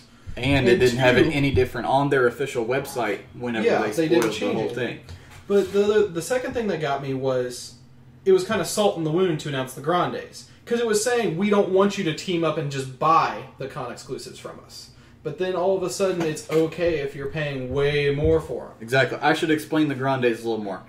The way they're setting up the Grandes is you can play with your friends or whoever you come with, and the lines will not be randomized, but you're going to pay, was it $30 each? $30 each, so $120 between the 4 of you for 1 con So exclusive. you're paying $30 each for 1 booster each and 1 Con Elite and 1 Teen Titans Super Booster. So basically they're wanting you each to pay for a Super Booster, but only 1 Super Booster is getting added to the prize pool. And that's the other thing that frustrated me was, I understand why they're not doing Wolverine and the X-Men there. Like, it makes sense. Absolutely. It comes out the day before. Yeah. But to me, it's kind of if you're going to add a super booster, don't do something for a set that we don't really like. There's only one real thing out of the Teen Titans super boosters that has value, and it's Justice League team base. Right. And that's going to drop after Gen Con anyway. We just got to talk about this earlier. Absolutely going to drop. So for them to throw that in there and literally throw us all under the bus, it was one of those, you don't tell people they can do something and literally a month later change your mind when they can't go back on it. Absolutely. I completely think their reasonings behind why they're going to change it is bullshit anyways, and we'll get into that. But my main beef, and our main beef was, you can't tell us this now. You know what I mean? You already just had your second biggest con of the year, and a couple weeks before the last con of the year, you're going to spring this shit? No. You do it way before people can ever even buy tickets. You do it in your original announcement. This is the way it's going to be. Yeah. Or you do it after. You don't do it in the middle. That's bullshit. And the thing that's frustrating about it is they did a attempted fix that backfired even worse, because they tried to tell us that if you pre-registered for specific Battle Royales and got specific tickets instead of generics, you'd still be allowed to play with friends. But that still ended up being bullshit, because those of us who bought a lot of generics and spent a lot of money, we got screwed in the long run because we wouldn't be allowed to play with friends. You're telling us it's not okay as long as we didn't pre-register. Right, well, so that's jumping ahead. So what happened was, this news gets posted on HC Realms, and of course, we are not the only ones furious about this. Everybody and their mother is furious about this and thinks it's crap, except for 1 or 2 or 3 people who think they're the most elite people in the world, and everybody should have to compete for a con, and they should change, whatever. And a lot of we'll get into that anyways. So basically, this thread is the most popular thread I have ever seen on Realms in my life. Huge. Way beyond more popular. Everybody's chiming in on this thread, and they will not answer any questions, give any explanations of why are we paying you triple what a fucking super booster costs, and if you're changing this to prevent collusion, then why are you giving this the fucking opportunity to collude? For more money. You're saying it's okay to collude if we pay for it. So eventually enough people posted and enough stink got put up that enough hell was raised that they said, okay, here's how we're going to fix it. If you registered for your cons or for your battle royales, then you will be allowed to play with your friends, and if you're paying with generic tickets, then you're going to be put in the randomized line. Now, why does that suck for us, Drew? Well, let me tell you, Hunter. We decided to buy a shitload of generics. And for good reason. Because we're in so many fucking side tourneys, we don't know when we're going to get done. And we cannot be the only ones who are doing side tourneys and battle royals. And I don't know, Hunter. That got brought up in the thread a lot. There were a lot of people in the thread. I would warrant to say the vast majority of people that were mad about that news were because they were generic people. Because we don't know how much time we're going to have between tournaments. We could do shitty in a tournament, and I could decide to go do a random battle royale without you guys if I really wanted to. Right. And I could go drop the tournament. Yeah, if I have the time to. And there's no guarantee we're all going to be playing together. There's no guarantee any of that. But when we do play together, we want to play together. And they told us we could, or we wouldn't have bought those tickets. Exactly. And I think that's what it comes down to, and that's where it becomes bait and switch, is we would not have bought those tickets in that volume had we known that we wouldn't be able to play together. And it would be fine if we were allowed to refund them, but you're waiting until after they're refundable. Or we can refund them, but we have to go to the booth. Yeah, we have to go to the booth while we're at the con and wanting to do fun stuff and stand in line for 3 hours and then lose 5% back on all the... And it's only system credit, so it can only go towards tickets. So, and I should also bring up, they only sell tickets on the even-numbered hours at 10, 12, 2, 4. Yeah. They're running them every hour, so that means you can only do the odd number you couldn't with play. generics. You could not play with your friends at 11, 1, 2, or 3, and 5. So of course everybody's like, yeah, thanks for fixing nothing. Like, so eventually enough more stink got raised that they finally were like, okay, we fucked up. But next year. But next year. We're going to stick to what we fucking told you in the first place. This is, of course, me saying this. We're going to stick to what we told you in the first place, how we told you it was going to run. Battle Royals will be ran the same way they have for the last few years, but expect changes next year. Now, We're cool with this. Yeah, I'm completely fine. This is happy as I can be. We don't... It sucks that they're going to change it, and we will talk about our opinion, and we'll talk about the opposite end of the spectrum. Okay, so what they want... The reason that they're wanting to change the way they give out the prizes is... If anybody's... First of all, I should mention, if anybody's unfamiliar with the way that Royals run, 4 players go to a table. They each get 1 booster each. This costs $12 a person. You each get 1 booster, and you play a free-for-all. And you draft the pieces out of the booster in a like a Swiss draft. Right? Am I saying that right? Yeah. Okay, so you draft the pieces out, and then you play a game. And then once the time is up or the game is over, everybody puts all their pieces back in the center of the table, and the judge comes over and adds a con figure to the prize pool. And now whoever got first picks what they want most out of there. And, of course, 99 times out of 100 is going to be the con piece. Unless maybe you pull a Superboy Prime and an Obnoxio is in the pool and you're like, I'd rather have Superboy Prime. Then maybe you would pick Superboy Prime. Or whatever. You do it for the con exclusive. Yes. So, go ahead. I was going to say, that's the reason I brought up the Wolverine boosters earlier. You were playing with outdated boosters that have been out for 6 months, if you go back to Spider-Man, pretty much. These boosters are ones that people already have full sets of. Most people have a lot of the chases from the sets. Yep. There is not a lot of value. Even the super rares are under booster price on a lot of them. You're not going for the boosters, and they're trying to sell you old boosters. They don't really have it in their defense. They don't really have a choice on this because Wolverine is coming out too late. Yeah, but I mean, like, it would be different to me if they were doing a new product or something like that. If it was Wolverine, like if Wolverine came out a month ago and they were going to use it in this, which I highly doubt they would do, but if they did, then it would be fine because we don't have the pieces. Well, and that's what I was saying. If they did a Wolverine one and they charged Grande price and we're all opening Wolverine boosters and a Wolverine super booster, maybe in a little price reduction. It's close to okay. But we're talking old product that we all have.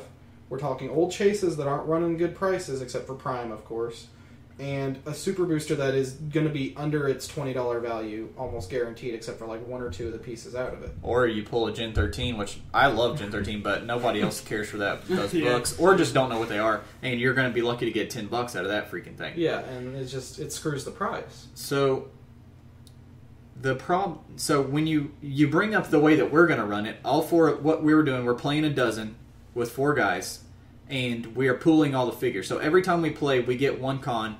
We were going to pool them all, and we would each go home with 3 each. Nothing wrong with that, right? We're paying, $48 total each time we go up. To get 1 con exclusive. $48 for 1 con, not to mention badge, travel, parking, hotels if you're traveling from wherever, food, and the ungodly prices that you're paying for everything at cons. Yep. And so you're paying a lot of money to get to play, and you're wanting to play with your friends. We want to play against each other. No offense to the listeners, but I don't go to a con to hang out with a bunch of people I don't know. Play at the pace of the slowest person in the group. When I go, I want to go with my friends. I want to sit down at a table. I want to play a 4-way free-for-all, and I want to do it in a decent time. I don't want to wait 30 minutes for some guy who's new to Heroclix and just thought it looked like a cool line to get into.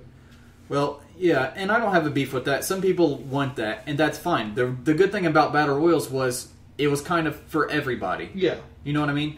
So the thing is, their excuse is people shouldn't be able to come up, have a group of 4 guys, and be guaranteed 1 con, because that's not how we want it to work. We want you to have to really, really compete to get con exclusive figures. Okay, I have a couple problems with that. Now, in their defense, some people, assholes, will bring 4. They'll bring 4 guys like what we're doing, and they will go up. They'll get their boosters. The judge will say start, and they'll say we're done.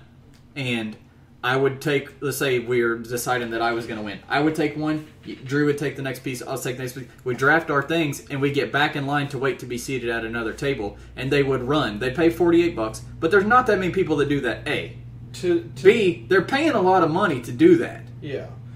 On the opposite side of things, though, WizKids does lock you out. If you do that, you can only enter 1 every so many minutes. Like, if you run up and you're done in 20 minutes, they're going to make you wait till the next round. Right. And we weren't going to do that. And most people do not do that. Yeah, most of the people play their games out.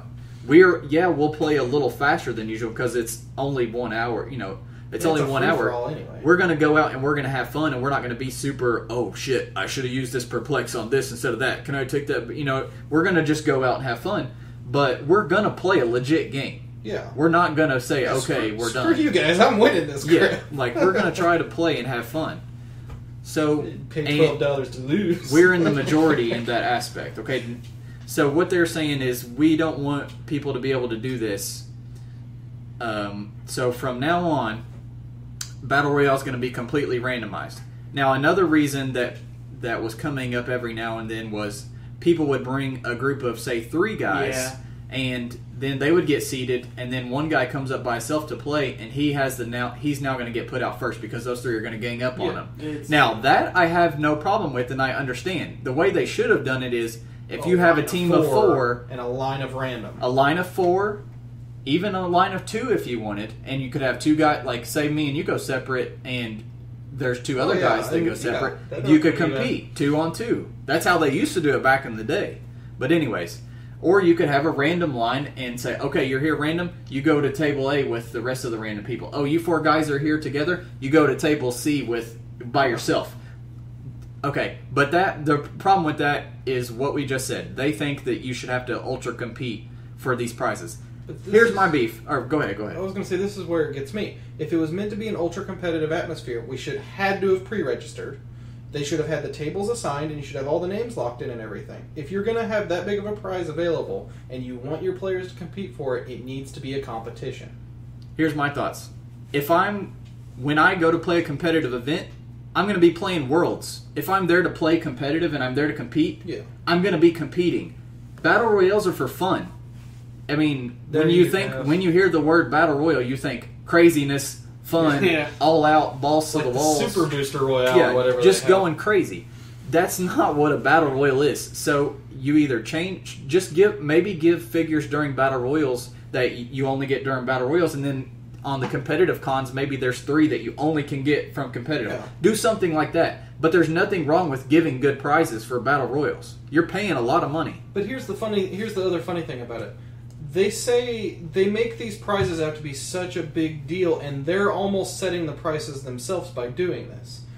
WizKids themselves has full control over this to a point on what the secondary market's going to be by what they make and how many they give out. Right. If they're going to have these prizes as only convention prizes that are locked into people who can afford these conventions and get to them, that's their problem. These prizes aren't huge prizes necessarily because they're super important figures or hardcore meta pieces or anything. Well, there's 1 or 2 of them that I guess would be. Batmite's looking like it, but I think people are sleeping on Batmite for real. But I wouldn't say sleep because there's a lot of people that. That's a discussion we'll get into on another time. But yeah, so basically they said we're gonna change it to how we said it would be, and then expect changes in the future. So whatever. I think it's dumb. I think they're wrong. I think Royals should stick to being a fun environment that you can play with your friends. But it's their prerogative. If they want to change it, then that's fine. But as long as they're changing it with plenty of notice, not oh, guess what? You guys are going to be playing this way whenever we said you could play this way. So, anyways, it was a huge... I know for some people may have never even seen it. And you think, what if we don't use HC Realms and we're Heroclix players, or we're kind of casual-ish Heroclix players, and you show up there with your group of 4 and you traveled from fucking Virginia to play Clicks, and it's like, oh, you can't play with your 4 friends. You're like, what the fuck? You said you would. $100 on tickets on your website. You said I could. How come now I can't? Like, you would be pissed. Yeah. Think how many people think how many people don't know what almost happened if we wouldn't have raised so much hell. Yeah. Think what it would. So many people would have never known. They're never going to know the hell that we raised. Honestly, had they not shifted back on it, I was looking forward to seeing the fallout at Gen Con because it was going to be ridiculous. For one, Hunter would have. I was going to go off. I was steaming mad. We were going to get a hold of Gen Con about it all. Like we were that. I did talk to Gen Con. I talked to Gen Con on the phone Friday, and I called. First, I had to email and then get the number for the customer support, and then I called them and I explained. I was like, "Look, we bought. Here's what the events we're doing, and we bought generic tickets for this." To play these Battle Royales, and they told us on their website that they would be this way, and they have always been this way for the last few years. And their members on HC Realms said repeatedly the Royals are going to be ran the same way they have been. And now, after the tickets are non-refundable, they are telling us that we can't do this. They're changing our minds. And the guy was like, maybe he's just being customer service rep and being, oh, you're right. But he was like very shocked. And he's like, well, let me look more into it.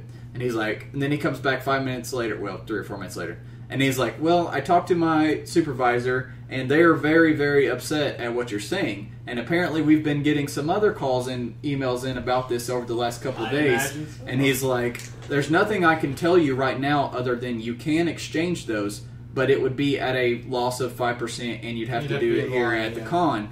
And I'm like, since I'm getting screwed so bad by this thing, and they're telling me after I've already purchased and after it's too late, do I really have to pay the 5%? Like, this isn't my fault. You know what I mean? Yeah. I was like, you guys need to reprimand WizKids for this, for changing things on you. This reflects badly on Gen Con, and Gen Con has no idea what even happened. Yeah, and that's the thing is, Gen Con makes, I think they said $2 on every generic that's purchased. So, I mean, this is exactly a backlash on Gen Con. Yeah, they lose money for this. Think about this. If we would have pulled out $144 each for 4 players just on Battle Royals that they would have lost, that Gen Con would have lost money on and WizKids would have lost money on. And like, that's money that they would have lost if they would have stuck with what they were doing. So I'm glad they changed it. And on the comments they tried to say that Gen Con didn't make them change it. They can say whatever they want, but I think that post was very passive aggressive. Drew, you brought it up earlier. It's so passive aggressive. And Ricky brought that up too. I hope you enjoy your cons, you stupid filthy. Yeah, they're like, you filthy fucking plebeians, enjoy your cons. It's like, hey, don't expect the shit next year. Like they were pissed that they had to give in to this, but they can say whatever they want. I think Gen Con made them be like, hey, you can't change the shit at the last second and say it's not going to be like this. Let's be honest, like, gaming the Battle Royales should be done in 4s. If you're going to do that, do it in 4s. Don't do it in 3s and knock some poor guy who just spent $12 to come. Yeah, that's a dick move. It's such a dick move, and you should feel really bad for doing it. And I hope you take your dirty con, stick it somewhere, because you are the reason this happened in the first place. Yeah. Exactly. Because WizKids thinks all of us are like that. But we just want to play with our friends, get our 3 cons or whatever, and go home.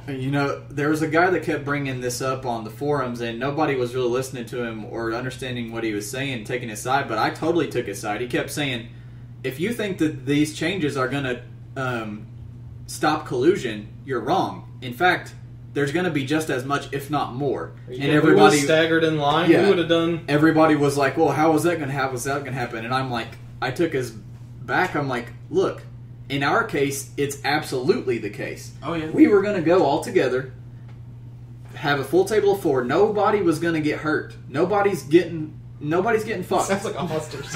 Nobody gets hurt. Give me the con and nobody dies.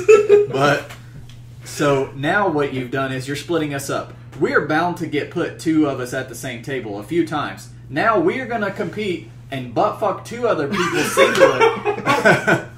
We're going to screw these 2 guys over when that was not going to be a problem if you hadn't made these changes. And here's the thing about collusion. It doesn't matter how good of a person you are or whatever. It's going to swing one way or the other. You're going to accidentally screw over the other person because naturally you're not going to want to try to kill your friend. It's like, here, you want me to be competitive? I'll be competitive. I'll team up. You know what I mean? But if everyone at your table is your friend, then you're going to gang up on Austin and take butt fuck all of them. Yeah, if it was all of us, we would definitely gang up on Austin first. Screw you guys. I'm going home. Alright, so anyways, let's stop because I'm sure something fun. I'm sure we just talked about that for 45 minutes. So that's our big discussion for the day. I want to have a weekly segment, and it's going to be titled Just the Tip. And now I can't take the creative credit for that because that's a throwback to my favorite podcast of all time, Game Scoop on IGN. Oh. That I used to listen to in college every day. I've listened to so many episodes of Game Scoop. And they have a segment called Just the Tip. So our Just the Tip segment is going to be when we give 1 tip that week of some small thing that you can do while you're playing Clix to give yourself a little advantage. And it won't be simple things like, oh, don't forget to use your perplexes. Like, we'll try to use things that are things you don't always necessarily think about. Now, the one I want to do for this week is check the opponent's... First of all, if you don't already check your opponent's cards when the game starts, you're an idiot. And it did take us a long time to do that. I shouldn't say you're an idiot. I shouldn't say you're an idiot. You're new to the game, and it's something you definitely need to start doing. Did you change your mind because I've done it so many times? No, because I've done it. I shouldn't say you're an idiot, because I've done it how many months before I finally started realizing, hey, I should start looking at shit. Now, here's just the tip. Check those cards before you even pick the goddamn map. Okay? I regret that one so bad. Here's the situation of how I learned this the hard way. We're doing a Fellowship of the Ring sealed, and I didn't pull very good figures, and I was like, well, I can make the best out of this, and I can play an elf theme team with Elrond and Elf Archer, Elf Warrior, and this little elf token, right? So I'm like, this will be fun. I'm not going to win. I know with this team I'm not going to win. But maybe I can go 2-1 and have some fun, you know? You're going to kill some dwarfs. So, if nobody's seen the Saruman from Fellowship of the Ring or the Archer, then you should know that Sauron doesn't give a shit what he's aiming at. He sees through, like, everything.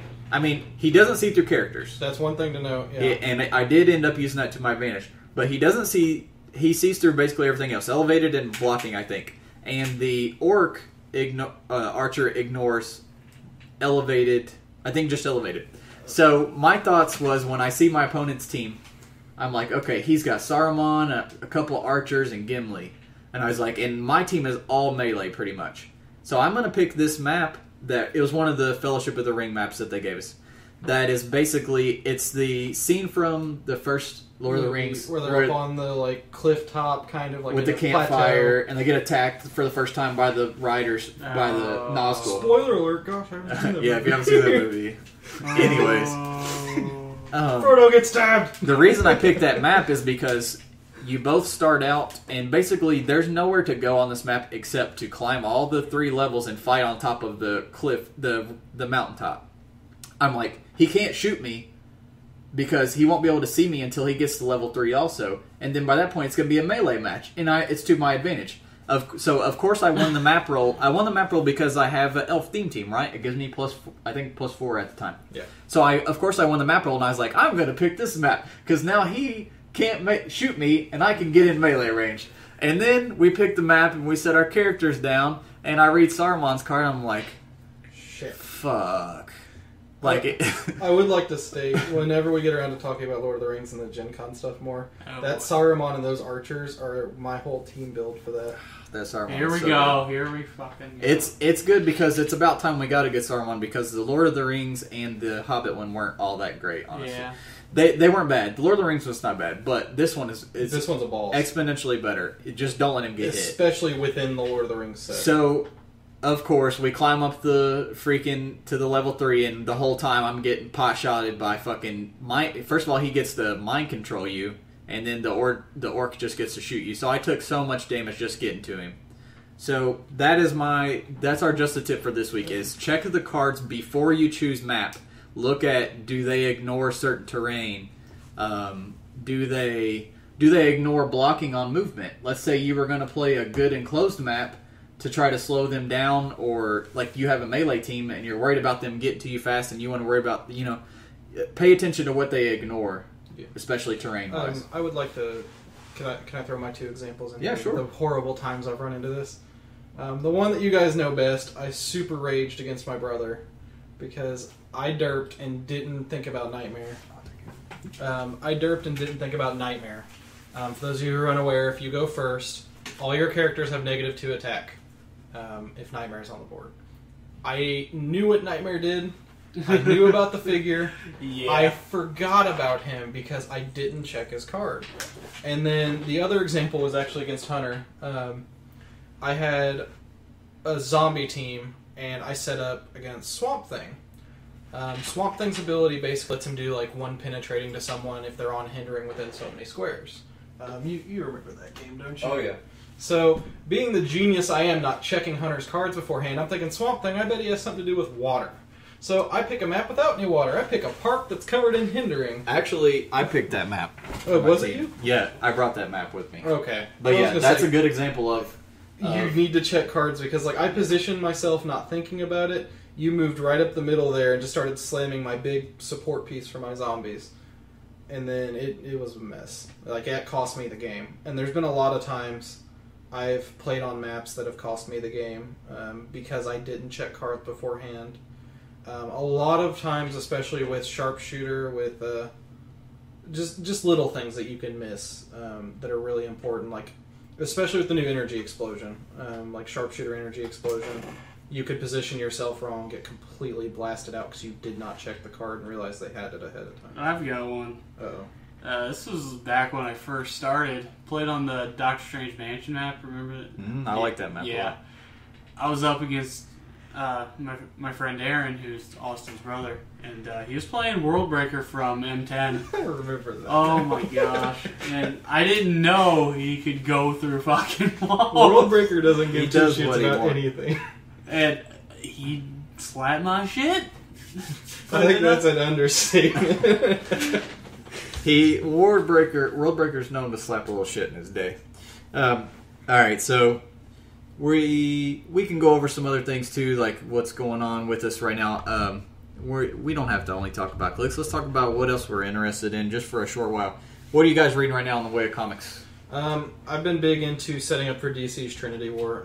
I'm a Marvel fanboy, I always have been, but DC's been winning me over really hard with their books lately. The Batman stories, actually, even though they're running like 14 different ones, they've all been pretty solid. I'm really loving those. But Marvel-wise, I just got caught up on Thunderbolts. I'm enjoying Thunderbolts so far. I'm looking forward to seeing some Clicks versions of those characters later, hopefully. What about you, Drew?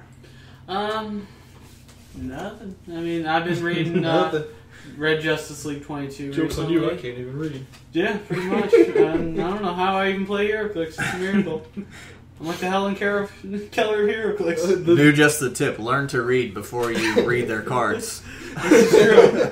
Just the true. tip of the tip. Tip of the tip. But yeah. Right now, as far I read a lot of books. I read 6 issues a day, new stuff and catching up on Are old you going to stuff. give us an Invincible fanboy round? Oh my god, you Yep, guys! knew it If was you have coming. not read Invincible, Here he goes. I want to thank Phil because Invincible is this book that I've always heard. Yeah, it's really good. It's really good. Of course, I like Kirkman because Walking Dead. The comics are amazing, but I've always heard such good things about Invincible, and my thought in my back of my head was always, I will eventually one day just buy all the trades because I know it's supposed to be good. So I downloaded them and I started reading them, and ever since I have, I just can't stop reading them. They're just amazing. That's all you've talked about. I mean, Comic-wise. it's every time. so what good. Are you reading? I'm reading Invincible. Because it's so damn good. I've been reading it for like 3 weeks now. There's like 110 or so issues already out, and Jeez. I'm up at it's been going on for just as long as Walking Dead has, if not longer. And I think I'm in the 70s or 80s right now. I just had a big event just happen, and it's so epic. Thank you, Phil, for telling me that I have to read that instead of waiting to read it. Thank you, Phil, for giving Hunter something to talk about. Because my all the God, time. that book is amazing. So if you guys haven't read Invincible, go get it. But what new books started this week? Well, you brought up Trinity War, Pandora #1. I liked it a lot. It was really Pandora good. #1. I thought you didn't read anything, Drew. I Thought you couldn't read, Drew. psychically- What else we don't know about you? Shut the fuck up. Anyway, it's pretty good. It just they're setting up Trinity War really well. I think it officially starts this week with Justice League 22. For those of you who aren't up to date on it, not going to spoil anything, but it starts out with a bang. It's a really interesting Oh story. my gosh, does it start? with Her a bang? backstory is really good. Yeah, I Pandora. like God, the I art love a the lot. Trinity of Sin alone. Like those 3 characters are really interesting. Phantom Stranger has been very good. If nobody's been reading that, Read it. it does have its lulls from. It does. Some issues are here's the problem with Phantom Stranger. It's paced weird. It's very wordy. Like you have some exactly. It's paced weird. Perfect. Yeah. Some issues are action, and like fast and not a whole lot of talking. And the next some one is a issues- novel. Like it's so much text. I would call it like almost like Return of the King for those of you who read it, where like there's parts where like nothing happens for a bit and it's just everyone talking, and then all of a sudden action. It's just, but it's a really good book. The story, the characters, the plot twists, it's well put together, and that's one I definitely recommend to people. Yes. There was something else that just started. Oh, Avengers AI. Have you guys read that? No. I did. What'd you think? I like it.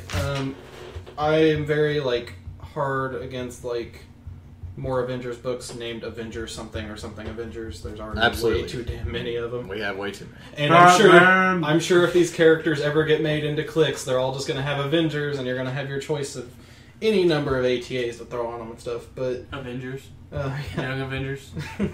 You want to go through the list? Younger Avengers. But the book itself, it's not like anything astounding, but for someone like me who isn't well versed in Pym's history, who isn't well versed on Pym as a character, it's interesting to see Pym take the forefront of something, to just grab something by the reins. Yep. And the characters they have chosen for it, at first glance, you're like, eh. But when you really get into it, it's actually a really entertaining team. I'm really looking forward to seeing where they go with it, and I'm hoping it just picks up from here as they get into each character. I enjoyed it a lot also. I do like Pym. I haven't read a ton of stuff with him. I did read Mighty Avengers back in the day that he was like the leader of. I did love him a lot in that. And I liked this issue also. Doombot's hilarious. Yeah, that was probably the best character they added to it. Doombot's awesome. The whole team's awesome, like you said.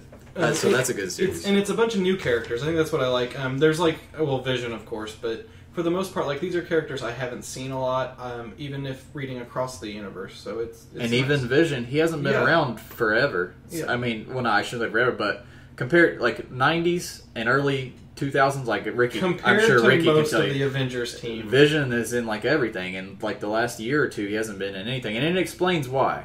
So you go check that out, Avengers AI. What else started?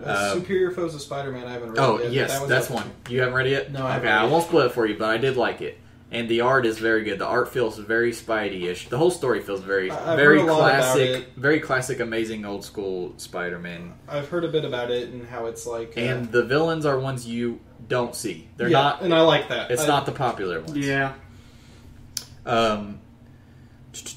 Oh, and then when there was one more that started this week, Deadpool Kills Deadpool. Yeah, Now, I saw that. have you guys read any of the other Deadpool Kills Marvel Universe and Deadpool? I read a few. Illustrated. I read a little bit of the Kills the Marvel Universe, and I wasn't too big on it because, like, as I've said before, I like Deadpool at his best when he's sane with like spouts of randomness, Like Uncanny X-Force. Yeah, I don't like Deadpool when he's pure random. Yep, I agree. Well, it can be good if it's a good writer and it's done well. right, but it's not usually But done like right. him just walking along killing her and being like, "Oh, well, banana," is just not. It's not funny to me. Okay, so when I first saw the book say Deadpool Kills Marvel Universe, of course, my first thought is don't read it. It's going to be garbage.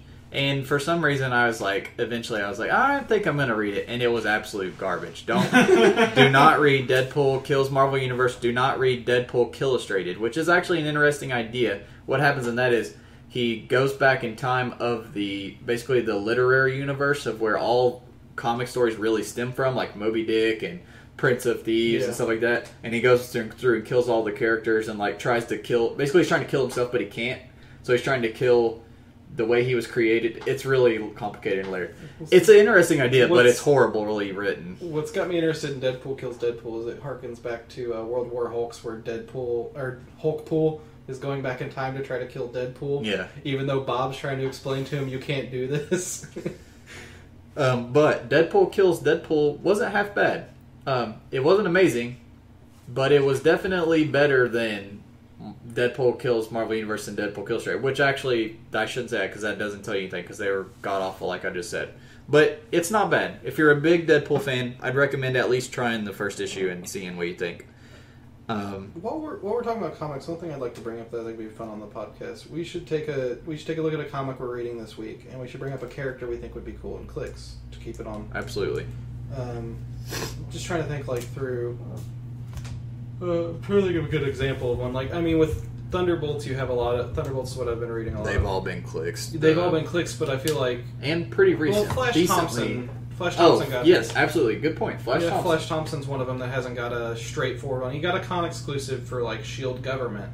That is okay, but not amazing. I feel like a Thunderbolts Flash would be a cool figure to do. Any Flash also. A super leadership, like, intelligent Red Hulk have they done? I don't think... Like, I can't... Well, there's like 3 options of Red Hulk. The Web of Spider-Man one is very good. My favorite is the Gravity Feed Hulk that has the poison, the hotter than hot. Poison? Yeah, that one. I like that one. And then there's one in the main set too. But yeah, that's a good point. I'll tell you one I want to bring up. I just picked up the Invincible Clicks that came out when were they part of the indie set? They came out when we were born, like forever ago. And they're actually Omni-Man holds up. That's his dad. Omni-Man holds up really well, and Invincible's not half bad either. But most of the other ones are very dated. But they could really do with the reclicks. In fact, there's a guy on Realms that redid all their dials and a lot of other indie comics dials that he did a really good job with them. You guys should search for that. But there's a lot of indie books they should redo. Hellboy for sure. I talk about Hellboy all the time. Hellboy needs redone, please. It's the problem though that I've been understanding is that supposedly rumor has it the NECA is having trouble getting the licensing to do them for toys. Oh, I'm sure they because other people have picked up the licenses since WizKids. There's tons of license issues when they deal with anything that doesn't have to do with Marvel or DC. So I'm sure there's problems. But if we can get the license for Hello Kitty and fucking what was the rock band, the Iron Maiden. If we can get Iron Maiden and Hello Kitty clicks, then is it really that much to ask that we get Hellboy and like actual comic characters done again? What about you, Drew? What do you want to see that you've been reading? Captain Cold. Oh yes. So Drew has brought up lately something that I've been thinking to myself every freaking time I read Flash. And this kind of segues into us talking about upcoming stuff, like what we think they need to do. Rogues, Captain Cold, Flash. Well, we'll save that. That'll be our big topic for one day. But yeah. But yes. Who all do you want to see Flash Rogues? Oh, fuck. Just Captain Cold, mostly. What's the... Boomerang. There's Boomerang. There's a decent Boomerang from Justice League, an old set, but it still holds up pretty well. I want to see a good New 52, what is he, Weather Wizard? Yeah. Oh, yes. I think Mirror Master. Mirror Master would be cool, too. If we can get a good calendar killer... We don't need a new Zoom, because the Zoom is fucking awesome, but he's not modern. The Zoom that we have is really good. Reverse Flash, I don't think they've ever done Reverse Flash. Trickster, Pied Piper.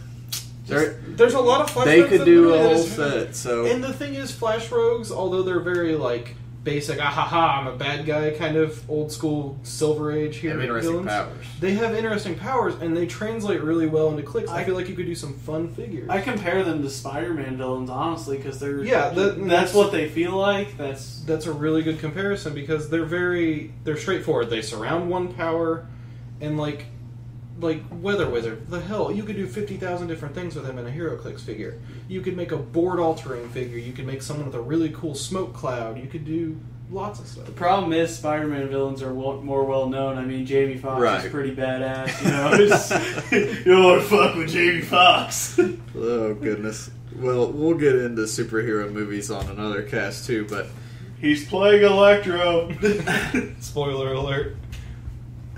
I think everybody probably sees that by the time that this podcast comes out. So, and real quick, what video games are you guys playing? Have you been playing this weekend? Cube World. Cube World. Oh, that's on Steam, right? No. No? It's not. Cube World's in its alpha. You have to pay, and it's a long line. It's a lot like Minecraft. I swear I saw something. In terms of release. There's something called Cube World, or something very similar to There's Cube something World like it. on Steam. Cube World is an RPG that you basically have little characters made out of cubes and stuff, and you run around and you kill mobs, you level up, you gather gold. It's a straightforward RPG, and it's a harkening back to it falls back to like old retro RPGs, where like it's grindy, but it's fun. What have you been playing, Hunter Smith? I have been playing, TF2. I got back in the mix, unfortunately. And I fucking love TF2. It's one of my top 10 favorite games of all time, and it probably will always be. But lately, I finally got back into it. Regrettably, I'm already like trading, and I already saw you opening crates the other night. I opened was like, two God. crates, and I never open crates. Well, they're at least the summer ones, so they're about to expire, and not very many people have them. So I was like, I'll go ahead and open a couple crates and trade off the stuff, and spend just like $250 a week on TF2 because I've been putting a lot of hours into it. But I also just started playing Dead Island Riptide, and it's pretty meh. It's a game. It exists. I don't think I'm gonna finish it. I'm like a quarter of the way through it right now. I didn't get past like level 500. Is that bad? Oh, I'm only on like 3.5 or 4 right now. You go to the title screen and there's this waterfall that could have probably been made in like 2003. Well, anyways, basically if you played Dead Island and you enjoyed it, this is just more. Like, it's exactly the same game. It's the game. It's the same game. The graphics, are you playing it on PS3? No, I've been playing it on PC. What are you playing it on? What did you play it on? Oh, okay. On PS3, the graphics are pretty similar, so maybe it's just a PC problem, but it's got some problems on it's PC. not bad. Yeah, I think those are the only 2 games I've been playing here recently. Oh, and Demon Souls. I'm working on getting my guy to 120. I'm pretty close. But anyways, what have you been playing, Austin? My usual run, of course, is Minecraft. I mod Minecraft and stuff. But shout out to Minecraft. Playing wise, Civ 5 got its new expansion this week, Civilization 5, and that expansion just expanded the game massively. Because Civ 5's always had a problem with its end game, where as it gets to the end, it slows down a lot. Well, what they did is they added an ideology system. So once you hit the modern age, you pick autocracy, order, or what's the other one? Whatever. Basically, it's communism, capitalism, dictatorship, or something like that. And what's cool about that is it's a talent tree kind of thing. You spend points down your culture like you did originally, but it drastically changes how your empire plays. And then, like, other players and stuff that are opposed to you will have unhappiness if your culture's dominating theirs and you have a different one. And then they upgraded a bunch of old systems. They added a Congress and all this stuff that's pretty cool. And then Rogue Legacy. Rogue Legacy is the other game I've been playing. I'd recommend that to anyone. Best game ever. Oh, is that the platformer? Yeah, that looks very interesting. Oh my gosh. I wish I had time to play it. Aaron's been talking about it a lot too. Basically, for those of you who don't know, you run through the game as a character with randomized traits. When you die, you then play as one of their children. And then their children have their own randomized traits. And so every time you go through, you're a new person. But the gold you made on each run through is spent to upgrade the castle, and whatever you don't spend to upgrade, you lose when you go back through. So it's really fun, and then it has a new game plus, but every time you finish the game from there, it adds another plus, and it ups the enemy level.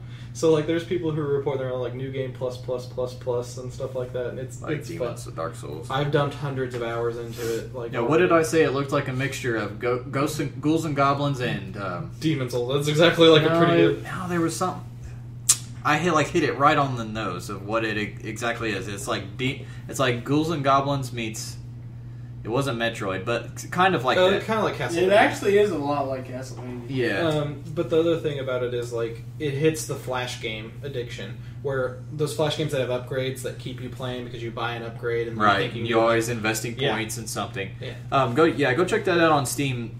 It was a green light. I got it for $15. It's on sale through Steam sale right now for $12, I think, and it'll probably drop again during another sale. Was it a green light game? I'm pretty sure I remember seeing it. So. Also, you guys, don't forget, Steam Summer Sale is on right now. If you have a wallet, it's running away with these things. Yeah, it'll be over July 22nd. But so you still got plenty of time, but go check out Steam Summer Sale. And with Civ 5, I was going to say, the Gold Edition was down to like $10 during a flash sale earlier, and that's Civ 5, its expansion and all DLCs. Everything. It's crazy. There's a lot of good stuff on sale, especially from yesterday. Bioshock Infinite was $30. Yeah, it was.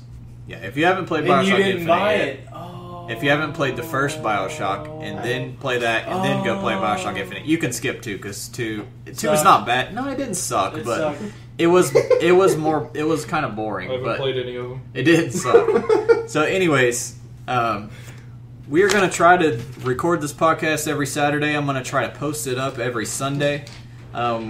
And as far as I know, we will be the only weekly Heroclix podcast. Is that right, guys? As far as you guys know, I haven't seen any, but I know Push to Region. I think they do every 3 or 4 weeks. Clixcast does every 3 or 4 weeks. I think we'll be the only weekly one. So we're going to try to get these out once a week. I'm going to try to get them up on Sundays. I'm going to get this put on iTunes. And I'm also going to post the links on HC Realms and Heroclix Reddit. And if you guys have any questions or comments or suggestions that you want to add, please put them. Discussion topics you want to hear us talk about, anything at all. Feel free to comment on the thread in HC Realms and tell us what you think. Even if it's just say, hey, I like what you're doing, keep it up, or if it's say you really suck and you're fucking that Hunter podcast Smith guy is horrible. So whatever, just chime in. I was gonna say the timing on it too, like how long you guys think the podcast should run, anything like that. I think as long as we don't go over 2 hours, which is we are pushing right now. Now, granted, this was a longer one because our main topic of the Gen Con thing took a long time today. It was like 45 minutes. But I think we'll just it should flow out naturally, and as long as we're sitting here having fun and and things are flowing naturally, then we'll keep going. Which we could go forever because I'd like to see hypothetical team builds, like people give us ridiculous builds to try to build teams around of. Stuff like that would be fun. Sounds I'd love good. To answer We'll that. make it even longer. Oh, who cares? All right, so thanks for listening, guys. Later. Thank you.